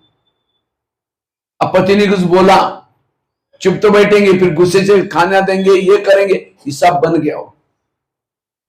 इसलिए हर कर्म पॉजिटिव बन के करो। दूसरी बात है, अगर कर्म संकल्प को कम चलाना है, पॉजिटिव चलाना है, व्यर्थों से बचना है, उसके लिए ड्रामा को पक्का कर लो, ड्रामा के ऊपर विश्वास रखो। तो आप लोगों को अपना अपना ड्रामा पसंद है ना? जिस गली में रहते हो, जो पति मिला है, जो सास मिले, जो बच्चे मिले, जो शरीर मिला, उसमें खुश है? या कभी कभी कहते हैं क्या बाबा मेरा ड्रामा बनाया, पति भी तंग करता है, सास भी ठीक नहीं है, शरीर भी, मेरा हेल्थ भी खराब है, इसलिए मेरे को तनाव, टेंशन रहता है, पुरुषार्थ नहीं हो रहा है। अगले कल्प में जब आप आएंगे, पति अच्छा देना, शरीर अच्छा देना, कोई समझ, हम पुरुषार्थ करेंगे। क्योंकि बाबा डायरेक्टर है, आप कौन है? एक्टर है। अगर कोई एक्टर को पसंद है तो डायरेक्टर चेंज भी करता है। और मैं तो अभी परसों जाने वाला हूं मधुबन में। मैं जब जाऊंगा बाबा के कमरे में सबसे पहले जाता हूं, वहां जाने के बाद बाबा को कहूंगा, बाबा मैं हैदराबाद में भट्टी में गया था, एक सिटी सेंटर में गया था, शाम के समय क्लास रखा था, तो कुछ भाई बहनों का ये ड्रामा पसंद है, आप उनका ड्रामा बदल देना, बाबा सुन लेगा। तो किसको किसको ड्रामा बदलना है, हाथ खड़ा करो। अच्छा, एक दो ने हाथ खड़ा किया। अच्छा, जिनको पसंद है, नहीं बाबा मेरा जैसा वैसा ठीक है, पसंद है उनको हाथ खड़ा करो। मरा हुआ हाथ। अगर पसंद हो तो तब टक करके दोनों हाथ ऐसे उठनी चाहिए थी। क्यों? अगर ड्रामा को बदल देंगे तो ये जो ड्रामा बना है, बाबा मिला, ज्ञान मिला, वो भी चेंज हो जाएगा। वो भी क्या हो जाएगा? चेंज हो जाएगा। तो आज तक की परिस्थितियां, विघन, प्रॉब्लम, उसने आपको कहां लाया? यहां लाया। अगर यहां ना आता तो ज्ञान ना सुनते, ज्ञान ना सुनते तो सत्युग में। इसलिए ड्रामा को पसंद कर लो। वैसे तो हम 3 बाप के बच्चे हैं। बाप कितने हमारे? एक ब्रह्मा बाबा, शिव बाबा, तीसरा लौकिक बाबा। लेकिन माँ कितनी? एक, 2, 3, 4, 40-50 हो जाएगी। फिर 4 माँ के बच्चे हमारे। कितनी माँ है हमारी? ब्रह्मा, मम्मा, लौकिक माँ, ड्रामा। 4 माँ के बच्चे दुखी कैसे हो सकते? और माँ तो माँ होती है, माँ कभी भी बच्चा का बुरा, अगर बच्चा बीमार है, तकलीफ है, तो माँ उसको दवाई पिलाती है। दवाई कड़वी है, बच्चा बार बार मुंह से बाहर निकाल रहा है, हाथ से नहीं अंदर डालने देना, तो माँ उसको दोनों हाथ पकड़ करके चम्मच टूसेगी। वो तंग नहीं करती, उसको परेशान नहीं करे, उसको पता ही कड़वी दवाई जाएगी, कई तकलीफ ठीक हो जाएगी। इसी तरह कई हमें ड्रामा का सीन हमको पसंद नहीं है, तो भी बाबा उसको रिपीट करता है। क्यों? उन कड़वी चीजों के पीछे कल्याण है। इसलिए ड्रामा के हर सीन को डाइजेस्ट करो। क्यों क्या नहीं करो, ये क्यों हो रहा है, मेरे साथ क्यों हो रहा है। ड्रामा को पसंद कर लो। कोई माँ अगर बच्चों को थप्पड़ मारती है, बच्चा कहां जाता है? बाप के पास। जब बाप के पास जाता है तो क्या बोलता है? मम्मी ने मुझे थप्पड़ मारी। इतना ही बोलता ना, ये थोड़ी बोलता है मम्मी ने मुझे थप्पड़ मारी, इस मम्मी को बाजार में बेच करके दूसरे लेके बोलता है। लेकिन हमें जब ड्रामा में थप्पड़ मारते हैं, बाबा के रूम में जाएंगे, बाबा ये ड्रामा का सीन बदल दो ना, तो बाबा क्या कहते हैं? तुमको यहां से जाना तो भले जाओ, मैं तुम्हारे कारण मेरी पत्नी को भगाओ, क्योंकि ड्रामा बाबा की पत्नी है। कभी कभी मुरलियों में बाबा के बच्चे बाबा को कहते, बाबा हमको जब दुख चालू हुआ तब क्यों नहीं आए? तो बाबा क्या बोलते हैं? मुझे ड्रामा ने नीचे पुकारा ही नहीं, मैं उसके अधीन हूं, जब तक वो बुलाएंगे ना तब तक मैं। तो भगवान भी ड्रामा के वश में है, उसको भी अपनी पत्नी पसंद है, वही रिपीट करता है, तो हमें भी अपनी मां पसंद। मुझे लगता है मधुबन में जितनी मुरलियां चले लास्ट में 2016 और 17 लास्ट की मुरलियां 2 साल, क्या मुरली चली? गुलजार दादी हेल्थ खराब थी, फिर भी दादी को लाया जाता था स्टेज पर, प्रोग्राम बने थे और दादी की आवाज में मुरलियां चलती थी। लास्ट की मुरली तो पुराने उनको पता होगा। और मुरलियां क्या चलती थी? वाह ड्रामा वाह, वाह बाबा वाह, बाप के दिल में बच्चे, बच्चों के दिल में। तो कई भाई बहन हम लोगों को फोन करके पूछते थे, आजकल बाबा कोई टॉपिक नहीं, कुछ नहीं, और वाह वाह, सारे ज्ञान का सारा वाह वाह। कोई गाली दे क्या बोलेंगे? हाँ, आवाज ही नहीं आया। एक साथ में सब क्या बोलेंगे? वाह ड्रामा। कोई झगड़ा करे आपके साथ क्या बोलेंगे? वाह ड्रामा। कोई आपकी निंदा करे क्या बोलेंगे? आवाज ही नहीं आ रही, कम आवाज आ रही। कोई आपका अपमान करे क्या बोलेंगे? कोई माताजी का पति शराब पी करके पिटाई करे, आप कहेंगे भाई जी पति शराब पी करके पिटाई करे, वाह कैसे निकलेगा? तो इस माता को क्या बोलना है? क्यों? क्योंकि उसके लिए तो पति तो बहुत मिले ना, सतयुग में मिले थे, त्रेता में मिले थे, द्वापर मिले थे, अभी भी मिला है। सतयुग के पति तो बड़े अच्छे थे, ना शराब पीते थे, ना मारते थे, ना पीटते थे, सोने के महलों में रहते थे, वो देवी देवता के रूप में थे, राजकुमार थे। लेकिन क्या उन पतियों के कारण बाबा मिला? उसको मिला बाबा? और अभी का पति भले शराबी है, मारता है, पीटता है, उसके कारण कौन मिला है? तो उस माता के लिए वो सतयुग वाला पति अच्छा है, अभी का पति अच्छा है? और याद रखना, इस पति के कारण 84 जन्म की पति मिले, क्योंकि इसने यहाँ आने की छुट्टी दे दी, धन भी लगाया, ये भी लिया, कितना पवित्रता के लिए सहयोग दिया। तो इस पति के साथ कितना प्यार होना चाहिए हमारा। इसलिए बाबा कहते हैं हमें घर को नहीं छोड़ना, पति को नहीं छोड़ना, गली को नहीं छोड़ना, वही रहो, सोच को बदलो, नजर बदलो तो नजारे बदल जाएंगे। इसीलिए पॉजिटिव बनो। इसी पति के कारण मुझे क्या क्या मिला। वो पति तो संगम, सतयुग का पति कहां रहता था? दिल्ली में कुंज गली में रहता था। और इस जन्म का पति तेलंगाना में, हैदराबाद में, सिटी क्या, वो तो मेरे को नाम बहनों ने नाम ही नहीं बताया, इसलिए मैं तो सिटी सेंटर बोलता हूँ। हाँ, छेलापुरा। तो छेलापुरा वाला अच्छा है या वो सत्य कुंज वाले आता? तो इसलिए बाबा को, बाबा छेलापुरा वाला ही मुझे पति 5000 साल के बाद भी जरूर देना। ये है पॉजिटिव। अपनी सोच को बदलो। सत्युग में भी बच्चे मिले थे, राजकुमार थे, मोबाइल नहीं देखते थे, बिल्कुल कहना मानते थे, दिखने में अच्छे थे। उन बच्चों के कारण बाबा थोड़ी मिला है।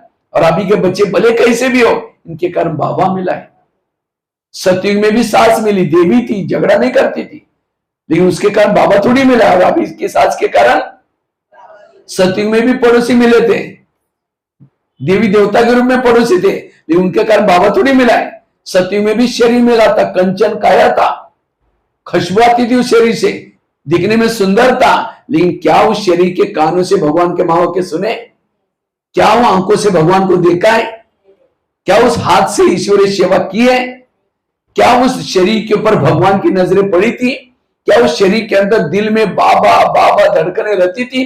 वो शरीर क्या काम का, जिसने भगवान को ना देखा हो, भगवान के महावाक्य ना सुने हो? ये शरीर बुजुर्ग है, कैसा भी है, इसी शरीर का गायन शास्त्रों में होगा, इसी शरीर के गायन मूर्तियां बनेगी पूरा 63 जन्म से।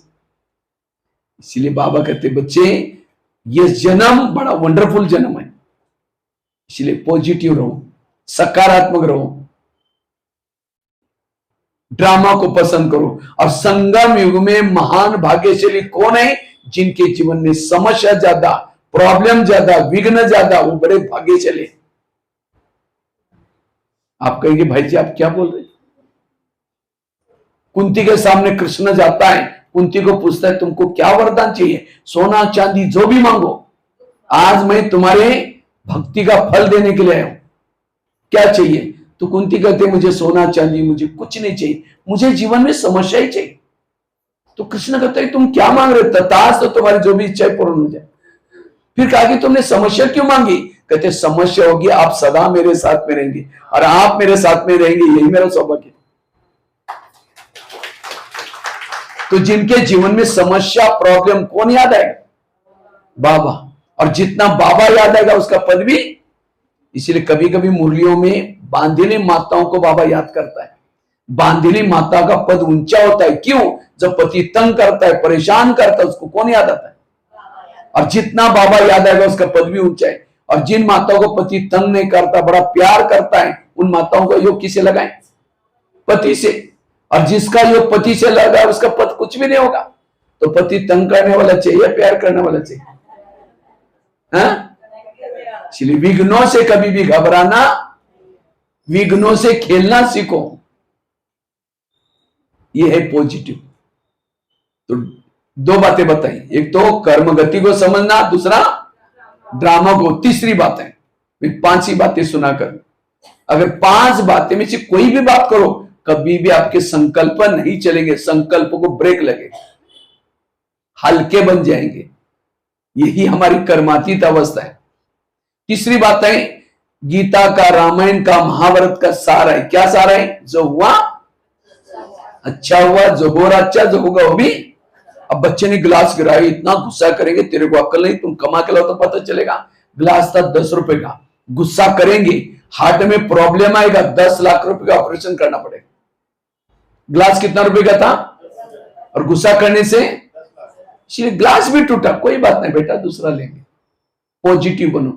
जैसे कुकर के ऊपर गैस रखेंगे, गैस के ऊपर कुकर रखेंगे तो गर्म होगा, गर्म होते होते सीटी मारना।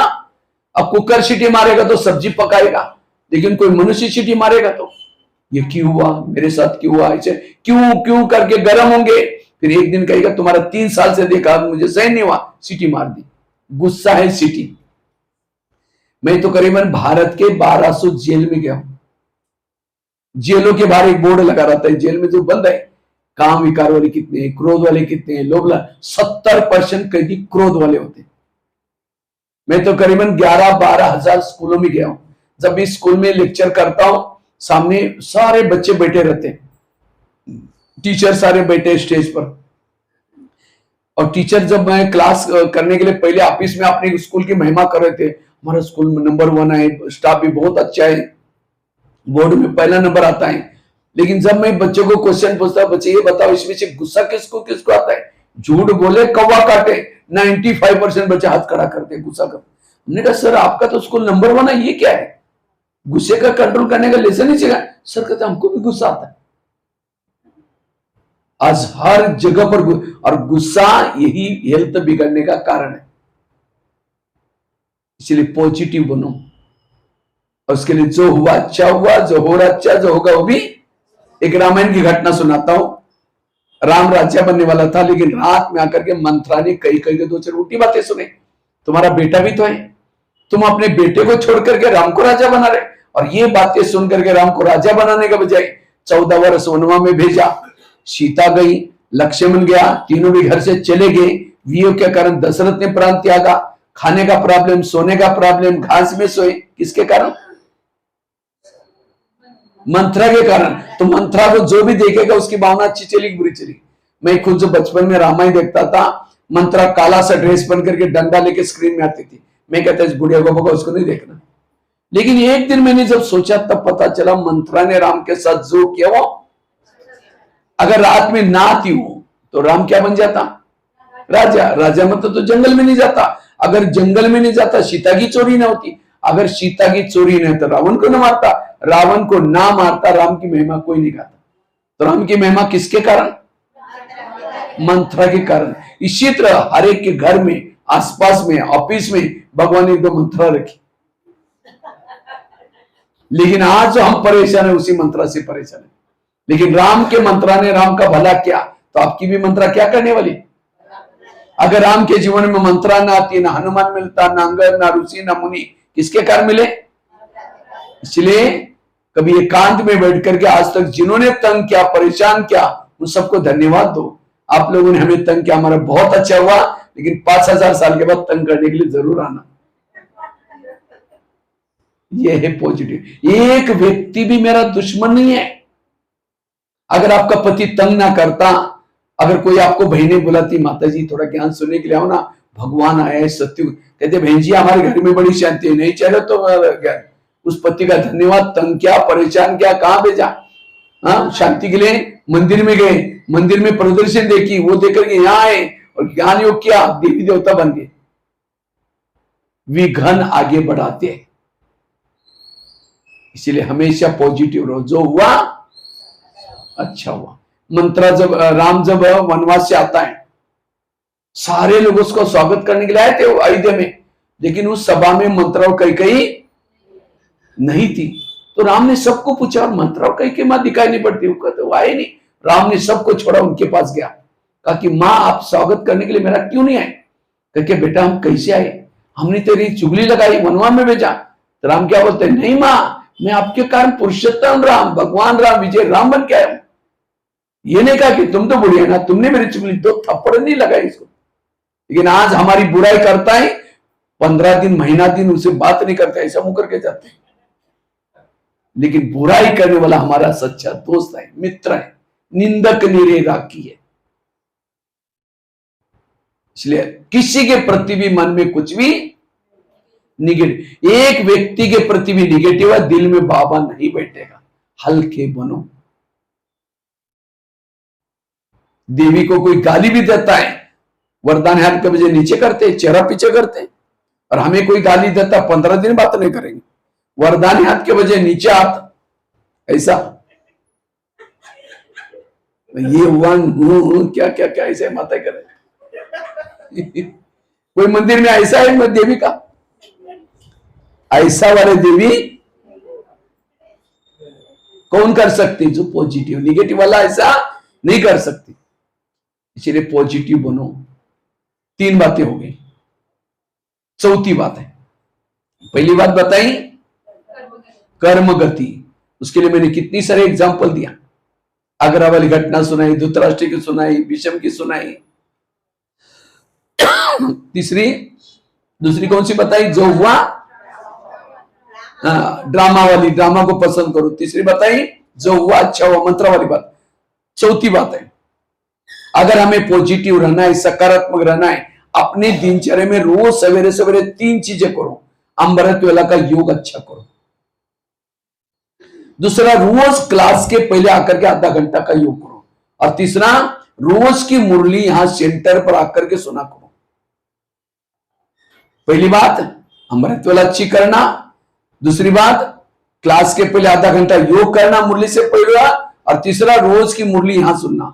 जो ये 3 चीजें करता है, ये 3 चीजों से मनोबल बढ़ता है।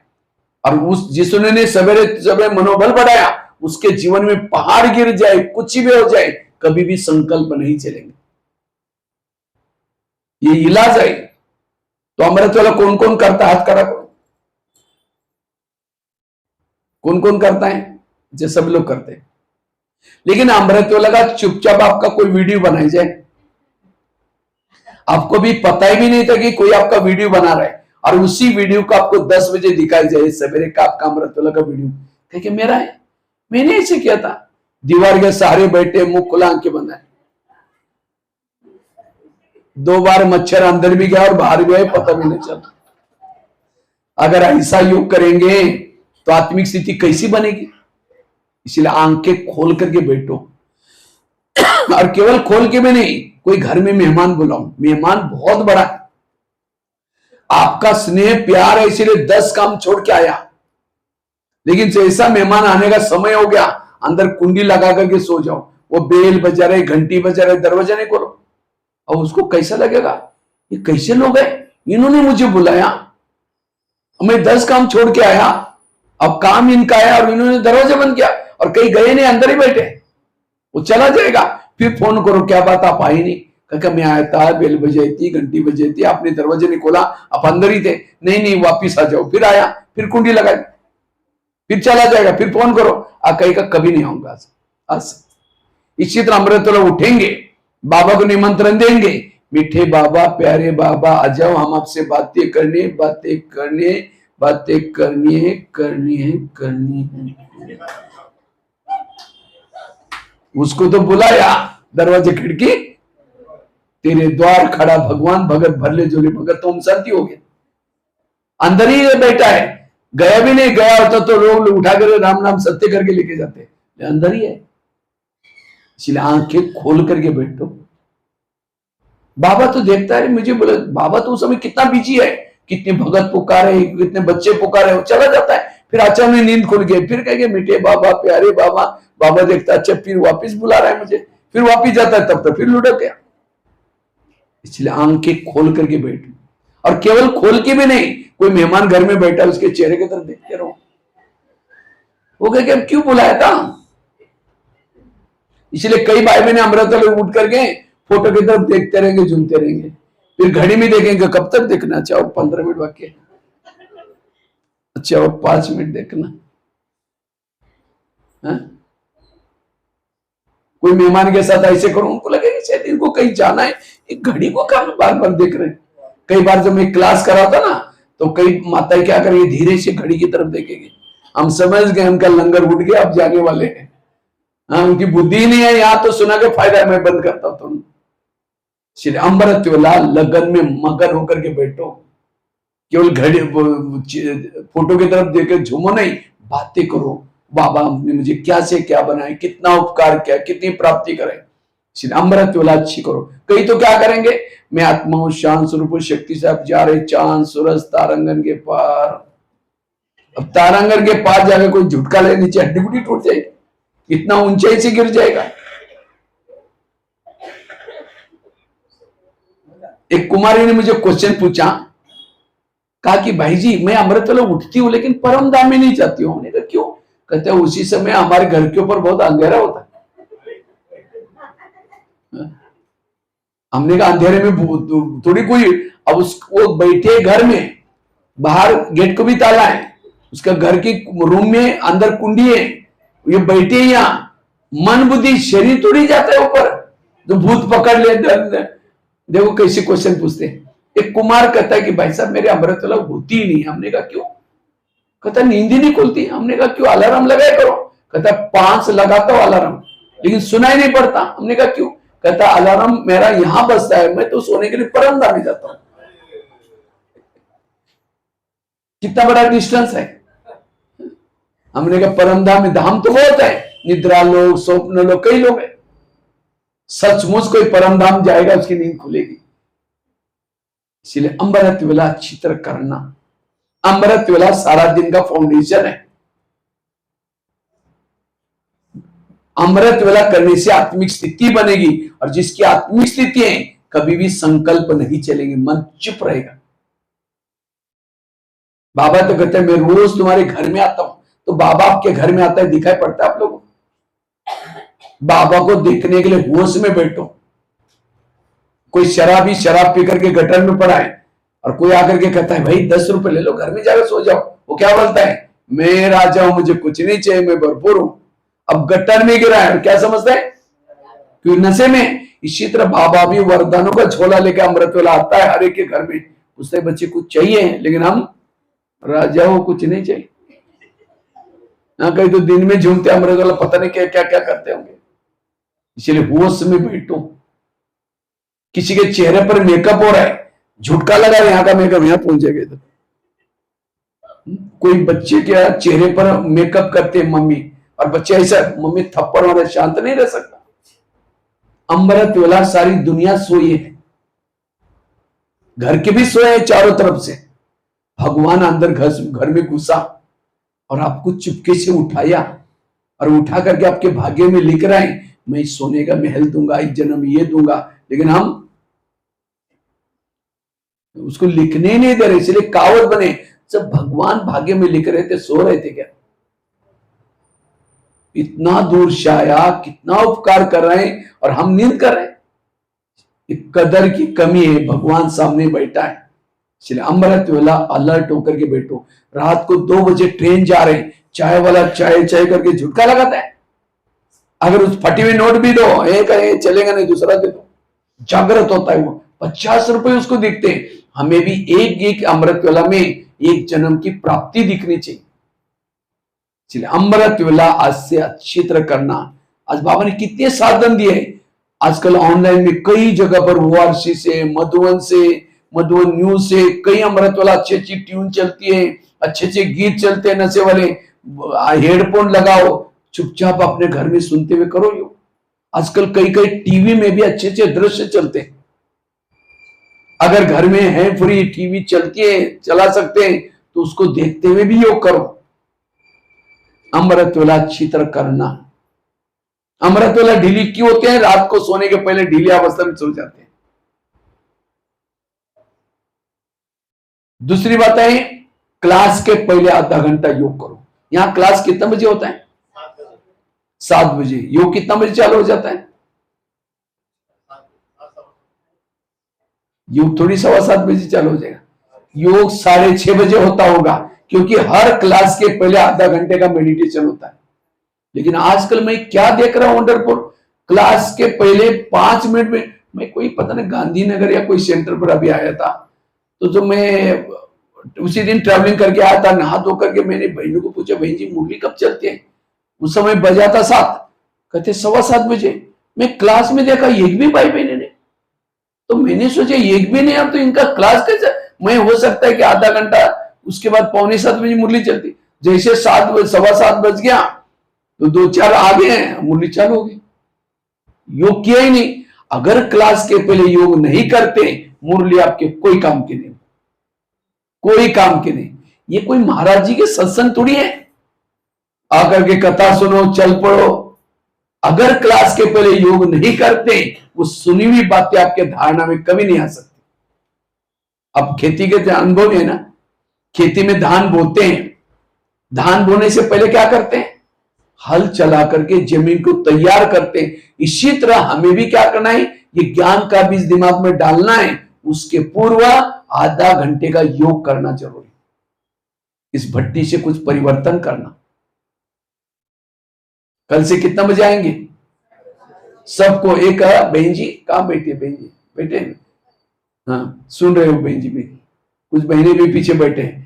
कल से एक रजिस्टर रहेगा बाहर, जहां से एंट्री करते हैं, और वहां एक घड़ी रहेगी, या आजकल वो आता है कुछ, तो अभी महीना कौन सा चल रही है? अगस्त। शिवरात्रि तक रेस करना। शिवरात्रि जो क्लास के 6:30 से पहले आएगा फर्स्ट नंबर, 6:45 तक आएगा सेकंड नंबर, 7 से पहले आएगा थर्ड नंबर। जो शिवरात्रि में जो फर्स्ट नंबर आएगा उनको स्पेशल सम्मान करना, उनका गिफ्ट देना आप लोग, ठीक है? पसंद है? कौन कौन भाग लेंगे? फिर हाथ हाथ खड़ा करके बताओ कौन कौन इसमें भाग लेंगे। क्यों बाकियों को नहीं करना है? संकल्प लेके हमें क्लास के पहले योग नहीं करेंगे, केवल मुरली सुन के जाएंगे।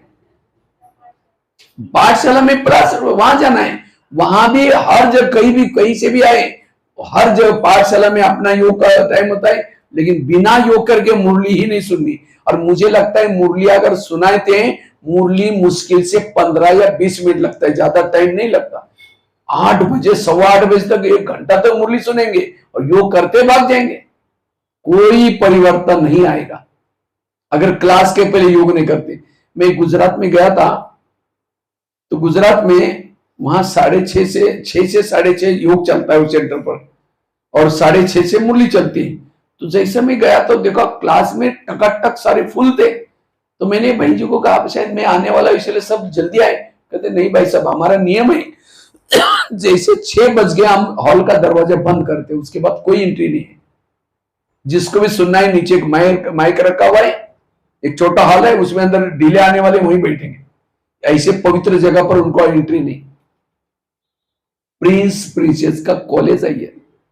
मैं जब देखता था, मैं जिस स्कूल में पढ़ता था वहां का प्रिंसिपल इतना स्ट्रिक्ट रहता था, जैसा प्रेयर की घंटी बज गई, स्कूल के दरवाजे गेट बंद, उसके बाद जो लेट आते थे बाहर खड़े रहेंगे, और उसके बाद प्रेयर होने के बाद सब चले जाते थे। प्रिंसिपल खुद वहां जाएगा, पूछेगा क्यों लेट आए बताओ। हाँ, किसी का कारण है सुनता था, छोड़ देता था। जिसका कोई कारण, इतनी पिटाई करता था, बच्चा जिंदगी में कभी स्कूल में के प्रेयर मिस नहीं करता। तो हमारा भी प्रिंसिपल जैसे 6:30 बजे गेट पर खड़ा रहता है, दिखता नहीं है ही खड़ा। कोई देखता है ऑटो ढूंढ रहा है, कोई कंघी कर रहा है, कोई दांतों नहीं मांज रहा है अभी तक, कोई नाड़ा बांध रहा है। इसलिए ये सारी रिकॉर्डिंग आपको धर्मराजपुरी में दिखाएगा। देखो, तुम लेट आते थे रोज, क्लास के पहले योग नहीं करते थे, क्योंकि संगठन के, मुझे लगता है संगठन का योग हमारा कब होता है? कब होता है? क्लास के पहले। बाकी तो हम नुमाशाह में घर में बैठते हैं, अमृत वाला घरों में बैठते हैं। ये क्लास के पहले जो योग करेगा, सेंटर का वायुमंडल पावरफुल बन जाएगा। इसलिए कल से इसके ऊपर ध्यान, एक अमृत वाला करना, दूसरा क्लास के पहले सभी को, बहने भी ये सारा समेट करके किचन का करें, वो भी स्टूडेंट है। और ये कोई मैं क्लासेस नहीं कर रहा हूं, लेकिन मैंने अपने जीवन में जो किया वो बातें आपको सुना रहा हूं, अभी भी करता हूं। इसलिए क्लास के पहले सबको आधा घंटा योग जरूर करना है। और वो भी कैसे, समझो आएंगे कई तो देरी से आएंगे, आधा घंटा उसको 15 मिनट तो उसको जोड़ने में लग जाते हैं लाइन। समझो कोई माता योग लगाने के लिए आ रहे, आते आते रास्ते में देखा बड़ा अच्छी सब्जी आई है, बैंगन की सब्जी, आज भरे हुए बैंगन बनाएंगे दोपहर को। पहले सोचेंगे जाकर के योग करेंगे, मुरली सुनेंगे, जाते समय लेके जाएंगे। यहाँ करके बैठे, लाल लाइट चल रहा है, गीत बज रहे हैं, शुरू करेंगे मैं आत्मा हूं, शांत स्वरूप, शक्ति स्वरूप। फिर सोचे यार झोला तो लाए नहीं, थैला तो लाए नहीं, सब्जी कैसे लेके जाए, चलो छोड़ो कुछ और, मैं आत्मा हूं शांत। फिर कहेंगे उसके बाद तो प्लास्टिक का झोला तो होगा ही, वही लेके जाएंगे, मैं आत्मा हूं शांत स्वरूप। फिर सोचेंगे गैस के ऊपर जो दूध रखा था, शायद मैंने गैस को कम किया था या बंद किया था, कम, चलो बाद में देखते, मैं आत्मा हूं शांत स्वरूप। फिर सोचा यार घर में तो मेहमान आने वाला था, मैंने सोचा था उनके लिए इडली बनाओ, लेकिन रात को तो दाल चावल तो भिगो ही नहीं, चलो छोड़ो कुछ और बना देंगे, मैं आत्मा हूं शांत स्वरूप। लाल लाइट की सफेद लाइट हो गई, योग का टाइम पूरा हो गया। सामने वाला बैठने वाला सोचा वाह इन्होंने आधा घंटा योग किया, लेकिन इनका योग कहाँ लगा है, इडली वाला योग या सब्जी वाला बाबा वाला योग। कैसे अशरीरी स्थिति बनेगी, कैसे ये बने। इसलिए ध्यान में बैठते समय चेक करो मेरा ध्यान कहाँ जाता है। कोई माँ मेहमान के साथ बात कर रहे हैं और बीच में बच्चा आता है, मेहमान बहुत बड़ा है, बहुत सालों के बाद आए हैं, गहरी बात चल रही, और बच्चा कहते हैं मम्मी मेरे टाई का है, मैं ठहर जाओ मैं बाद में दूंगी। बच्चा तो रोज का है, मेहमान कभी कभी, भगवान से बात करे, बीच में बैंगन सब्जी इडली, ये रोज की बात है। अटेंशन की कमी, ये माताओं को ये बातें आएंगी, भाई कोई दुकान वाला है, शुरू करता है मैं आत्मा हूं शांत स्वरूप। फिर कहेंगे कल जो उधार लेके गया था उसको मैंने डायरी में नोट किया या नहीं किया, चलो बाद में देखूंगा, मैं आत्मा हूं शांत स्वरूप। फिर कहेंगे कुछ होलसेल सामान मंगाना था, अरे मैं तो भूल गया। मुश्किल से ऐसा योग करते तो आत्मिक स्थिति कैसी बनेगी। इसलिए आधा घंटे का योग मेडिटेशन अच्छी तरह। दूसरी बात, तीसरी है रोज की मुरली सेंटर पर आकर के सुनना। आजकल कईयों को ऑनलाइन में सुनने की माया लगे, जो मुरली ऑनलाइन से सुनते हैं उनकी पूजा भी ऑनलाइन से हो जाएगी। एक बार ब्रह्मा बाबा को दादियों ने पूछा था, बाबा त्रेतायुग वालों के लिए पढ़ाई का प्रबंध आप क्या करेंगे? इसके लिए मधुबन में इतने बड़े बड़े हॉल बनाने पड़ेंगे, किचन डाइनिंग।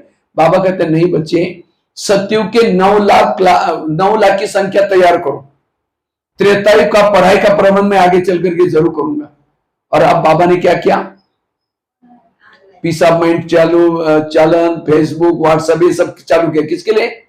त्रेतायुग में। तो आपको सतयुग में जाना है, त्रेता में जाना है, तो पढ़ाई कहां पढ़नी है? सेंटर पर। एक एकलव्य था, भील, एक बार गुरु द्रोणाचार्य के पास आया, कहते मुझे नंबर 1 चाहिए। तो कहा कि तुम्हारा गुरु कौन है? कहते आप ही गुरु है मेरे। नहीं मैं कभी देखा नहीं तुमको, चलो मैं दिखाता हूं। एक जंगल में लेके गया, एक पुतला था, किसका? द्रोणाचार्य का। कहते देखो आपको मैंने गुरु समझ के पढ़ाई किया, तो भी नंबर 1 उसको नहीं दिया। नंबर 1 किसको दिया? अर्जुन सामने सीखा था, वो पुतले के सामने। इसी तरह फेसबुक, व्हाट्सएप, यूट्यूब सुन करके होशियार तो बनेंगे, नंबर 1 नहीं चाहेंगे। नंबर 1 बनना है तो यहाँ सेंटर पर आओ।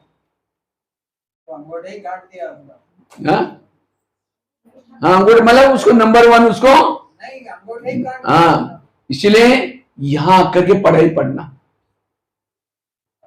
बच्चे क्या करते हैं? ट्यूशन में जाते हैं। क्यों ट्यूशन में जाते हैं? भले वो भी सुनो, लेकिन पढ़ाई छोड़ करके नहीं जाते। पढ़ाई पढ़ेंगे, बाद में ट्यूशन में जाएंगे। इसलिए हमें यहां आकर के पढ़ना है। आजकल यूट्यूब, फेसबुक में भी माया घुसी है। मेरे में बाबा आ गए, तेरे में मुश्किल से भगवान मिला है, संगठन मिला है, सच्चा ज्ञान मिला है। भक्ति मार्ग में भटकते थे, ये भगवान है, ये गुरु है। और आजकल तो ऐसे ही बहुत सारे हो रहे हैं। इसलिए यहां आकर के सुनो। सत्युग में जाना है। कृष्ण का चित्र दिखाते हैं। कृष्णा मुरली बजा रहे हैं, चारों तरफ से गोपी का राज कर रहे हैं।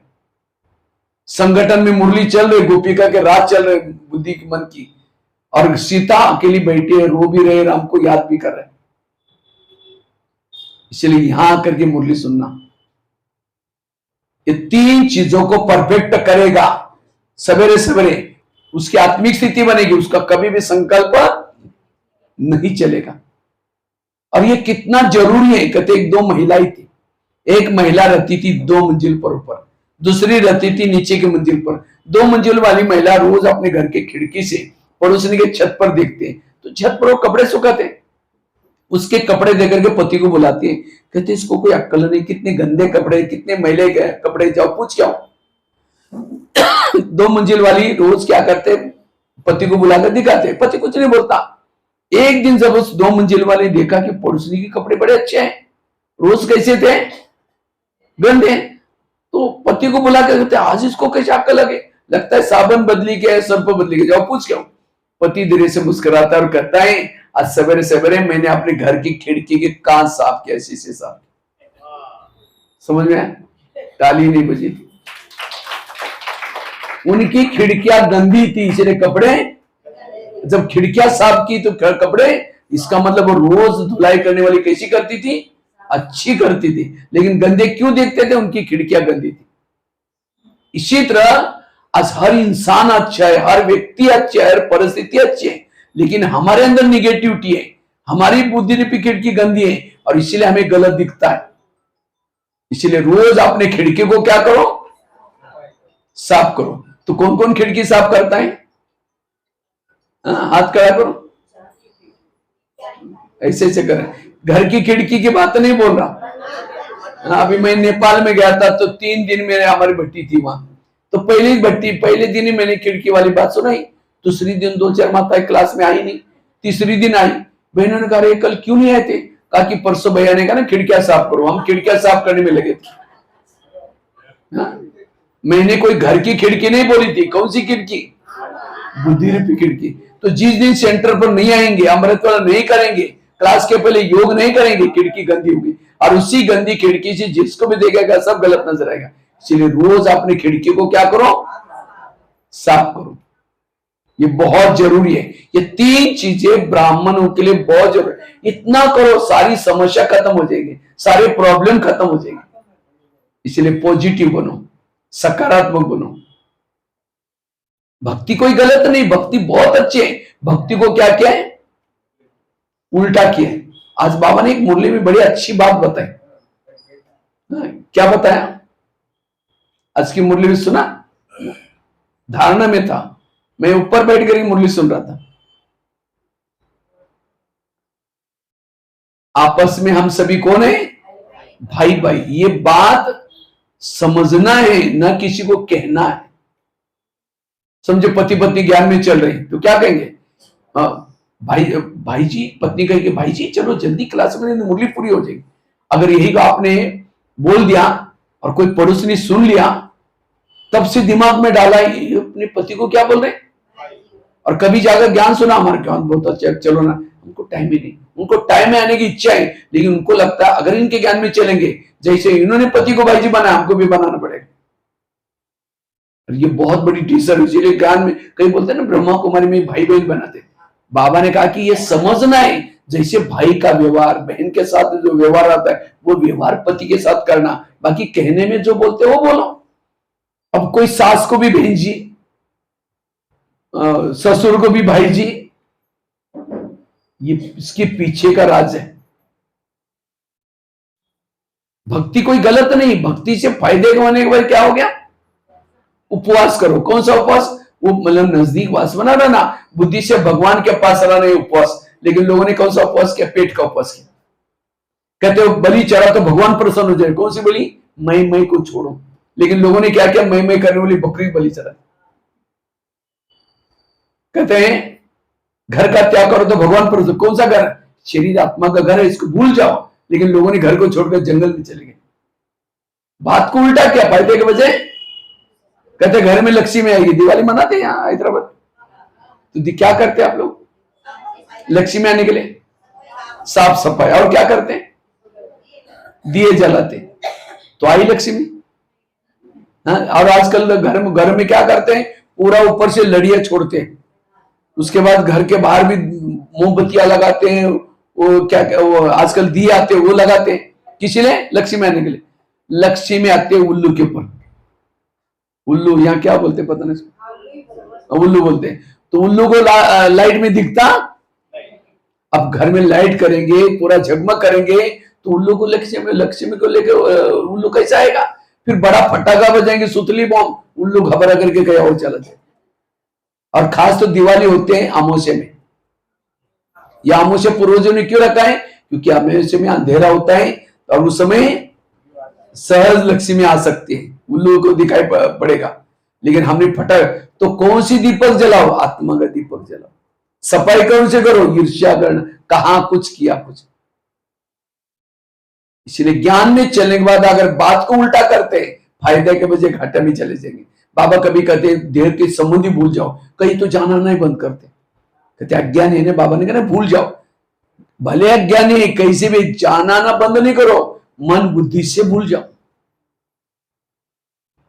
एक भाई ज्ञान में चलता था 6 महीने से, नया नया था, तो एक बार होटल में गया, समोसा मंगाया, समोसे जानते हैं ना, मैदे को बेल करके आलू भरता है और तलते हैं, समोसा मंगाया, तो मैदे का छिलका ऊपर का फेंकता और मसाला खाता है। तो मैनेजर ने बोला तो मैदा पसंद नहीं करते, कहता पसंद तो करता हूं, लेकिन आजकल मैं ब्रह्मा कुमारी आश्रम में जाता हूं, उन्होंने कहा कि बाहर का नहीं खाना, इसलिए बाहर का निकल करके अंदर का खा रहा हूं। उसका अर्थ ये है बाहर का ना खाना, मतलब दूसरे का हाथ का ना खाना। इसलिए होटल पर सीधा बोर्ड लगा है, होटल, हो सके तो यहां से टल, सिनेमा पाप की मां, कहां कुछ। इसलिए ज्ञान को यथार्थ समझना, इसलिए रोज अपनी खिड़की को साफ करना। ये हो गई कितनी बात है, चौथी बात। और लास्ट के 5वीं सुना करके मैं पूरा करता हूं, घड़ी तो इतनी फास्ट में जा रहे। पहली बात कौन सी सुनाई, कर्म गति को समझना, कभी भी संकल्प विकल्प नहीं चलाना। दूसरी बात कौन सी बताई, ड्रामा। मेरे जीवन में जो प्रॉब्लम है, समस्या कल्याणकारी है, ड्रामा को पसंद करो। तीसरा, जो हुआ अच्छा हुआ, मंत्रा वाली बात। चौथा कौन सा सुनाया, रोज खिड़की को साफ करना, अर्थात अमृत वाला अच्छा करना, क्लास के पहले योग करना, और तीसरा मुरली रोज यहां कर सुनना। और लास्ट की 5वीं बातें, अगर व्यर्थों से मुक्त बनना है, पॉजिटिव बनना है, जीवन में आने वाली बुराई को अच्छाई में बदलो, निगेटिव को क्या बना दो। अब किसी ने गाली दी, क्या समझो, गाली नहीं दी, मेरे ऊपर गुलाब का फूल डाल दिया। जो संगम युग में गाली देगा, द्वापर युग में रोज आपके मूर्ति के ऊपर गुलाब का फूल चढ़ाने के लिए आएगा, फूल चढ़ाने के लिए आएगा, भगत बनेगा। तो भगत चाहिए कि नहीं चाहिए। तो जिस दिन किसी ने गाली दी, योग में बैठेंगे बाबा को, बाबा आज अपनी बहुत अच्छा भगत भेजा था, उसने बहुत अच्छा फूल डाल के गया, कल भी किसी को भेज देना। तो गाली देने वाले के प्रति आपका बहुत रहम निकलेगा, अच्छा लगेगा। संकल्प, किसी ने परचिंतन किया तो निगेटिव को क्या बना दो। ये परचिंतन नहीं किया, मेरा कीर्तन भजन गाया, कीर्तन भजन में क्या होते हैं, दो चार जन इकट्ठे होते हैं, एक जन गाता है देवी के महिमा, दूसरा ढोलक बजाता है, तीसरा झांझ बजाता है, दो चार जन सुनते हैं, उसको क्या बोलते हैं? कीर्तन भजन। तो परिचिंतन में भी दो चार जन इकट्ठे होंगे, एक कहेंगे वो आइए इस मना वो गाने का काम कर रहा है, दूसरा हाँ मेरे साथ भी ऐसे किया, ढोलक बजा रहा है, और तीसरा हाँ मेरे साथ कभी, वो बीच बीच में बोलता है, और तीन चार जन सुनते हैं। 1 घंटा किसी ने आपका परिचिंतन किया तो 1 जन्म तक उनको द्वापरी में जहां आपके मंदिर बनेगा वहां जन्म लेकर के ये वो जिसने ये कहा कि वो है ही ऐसी, वो क्या कहेगा? हे देवी तुम बड़ी महान हो।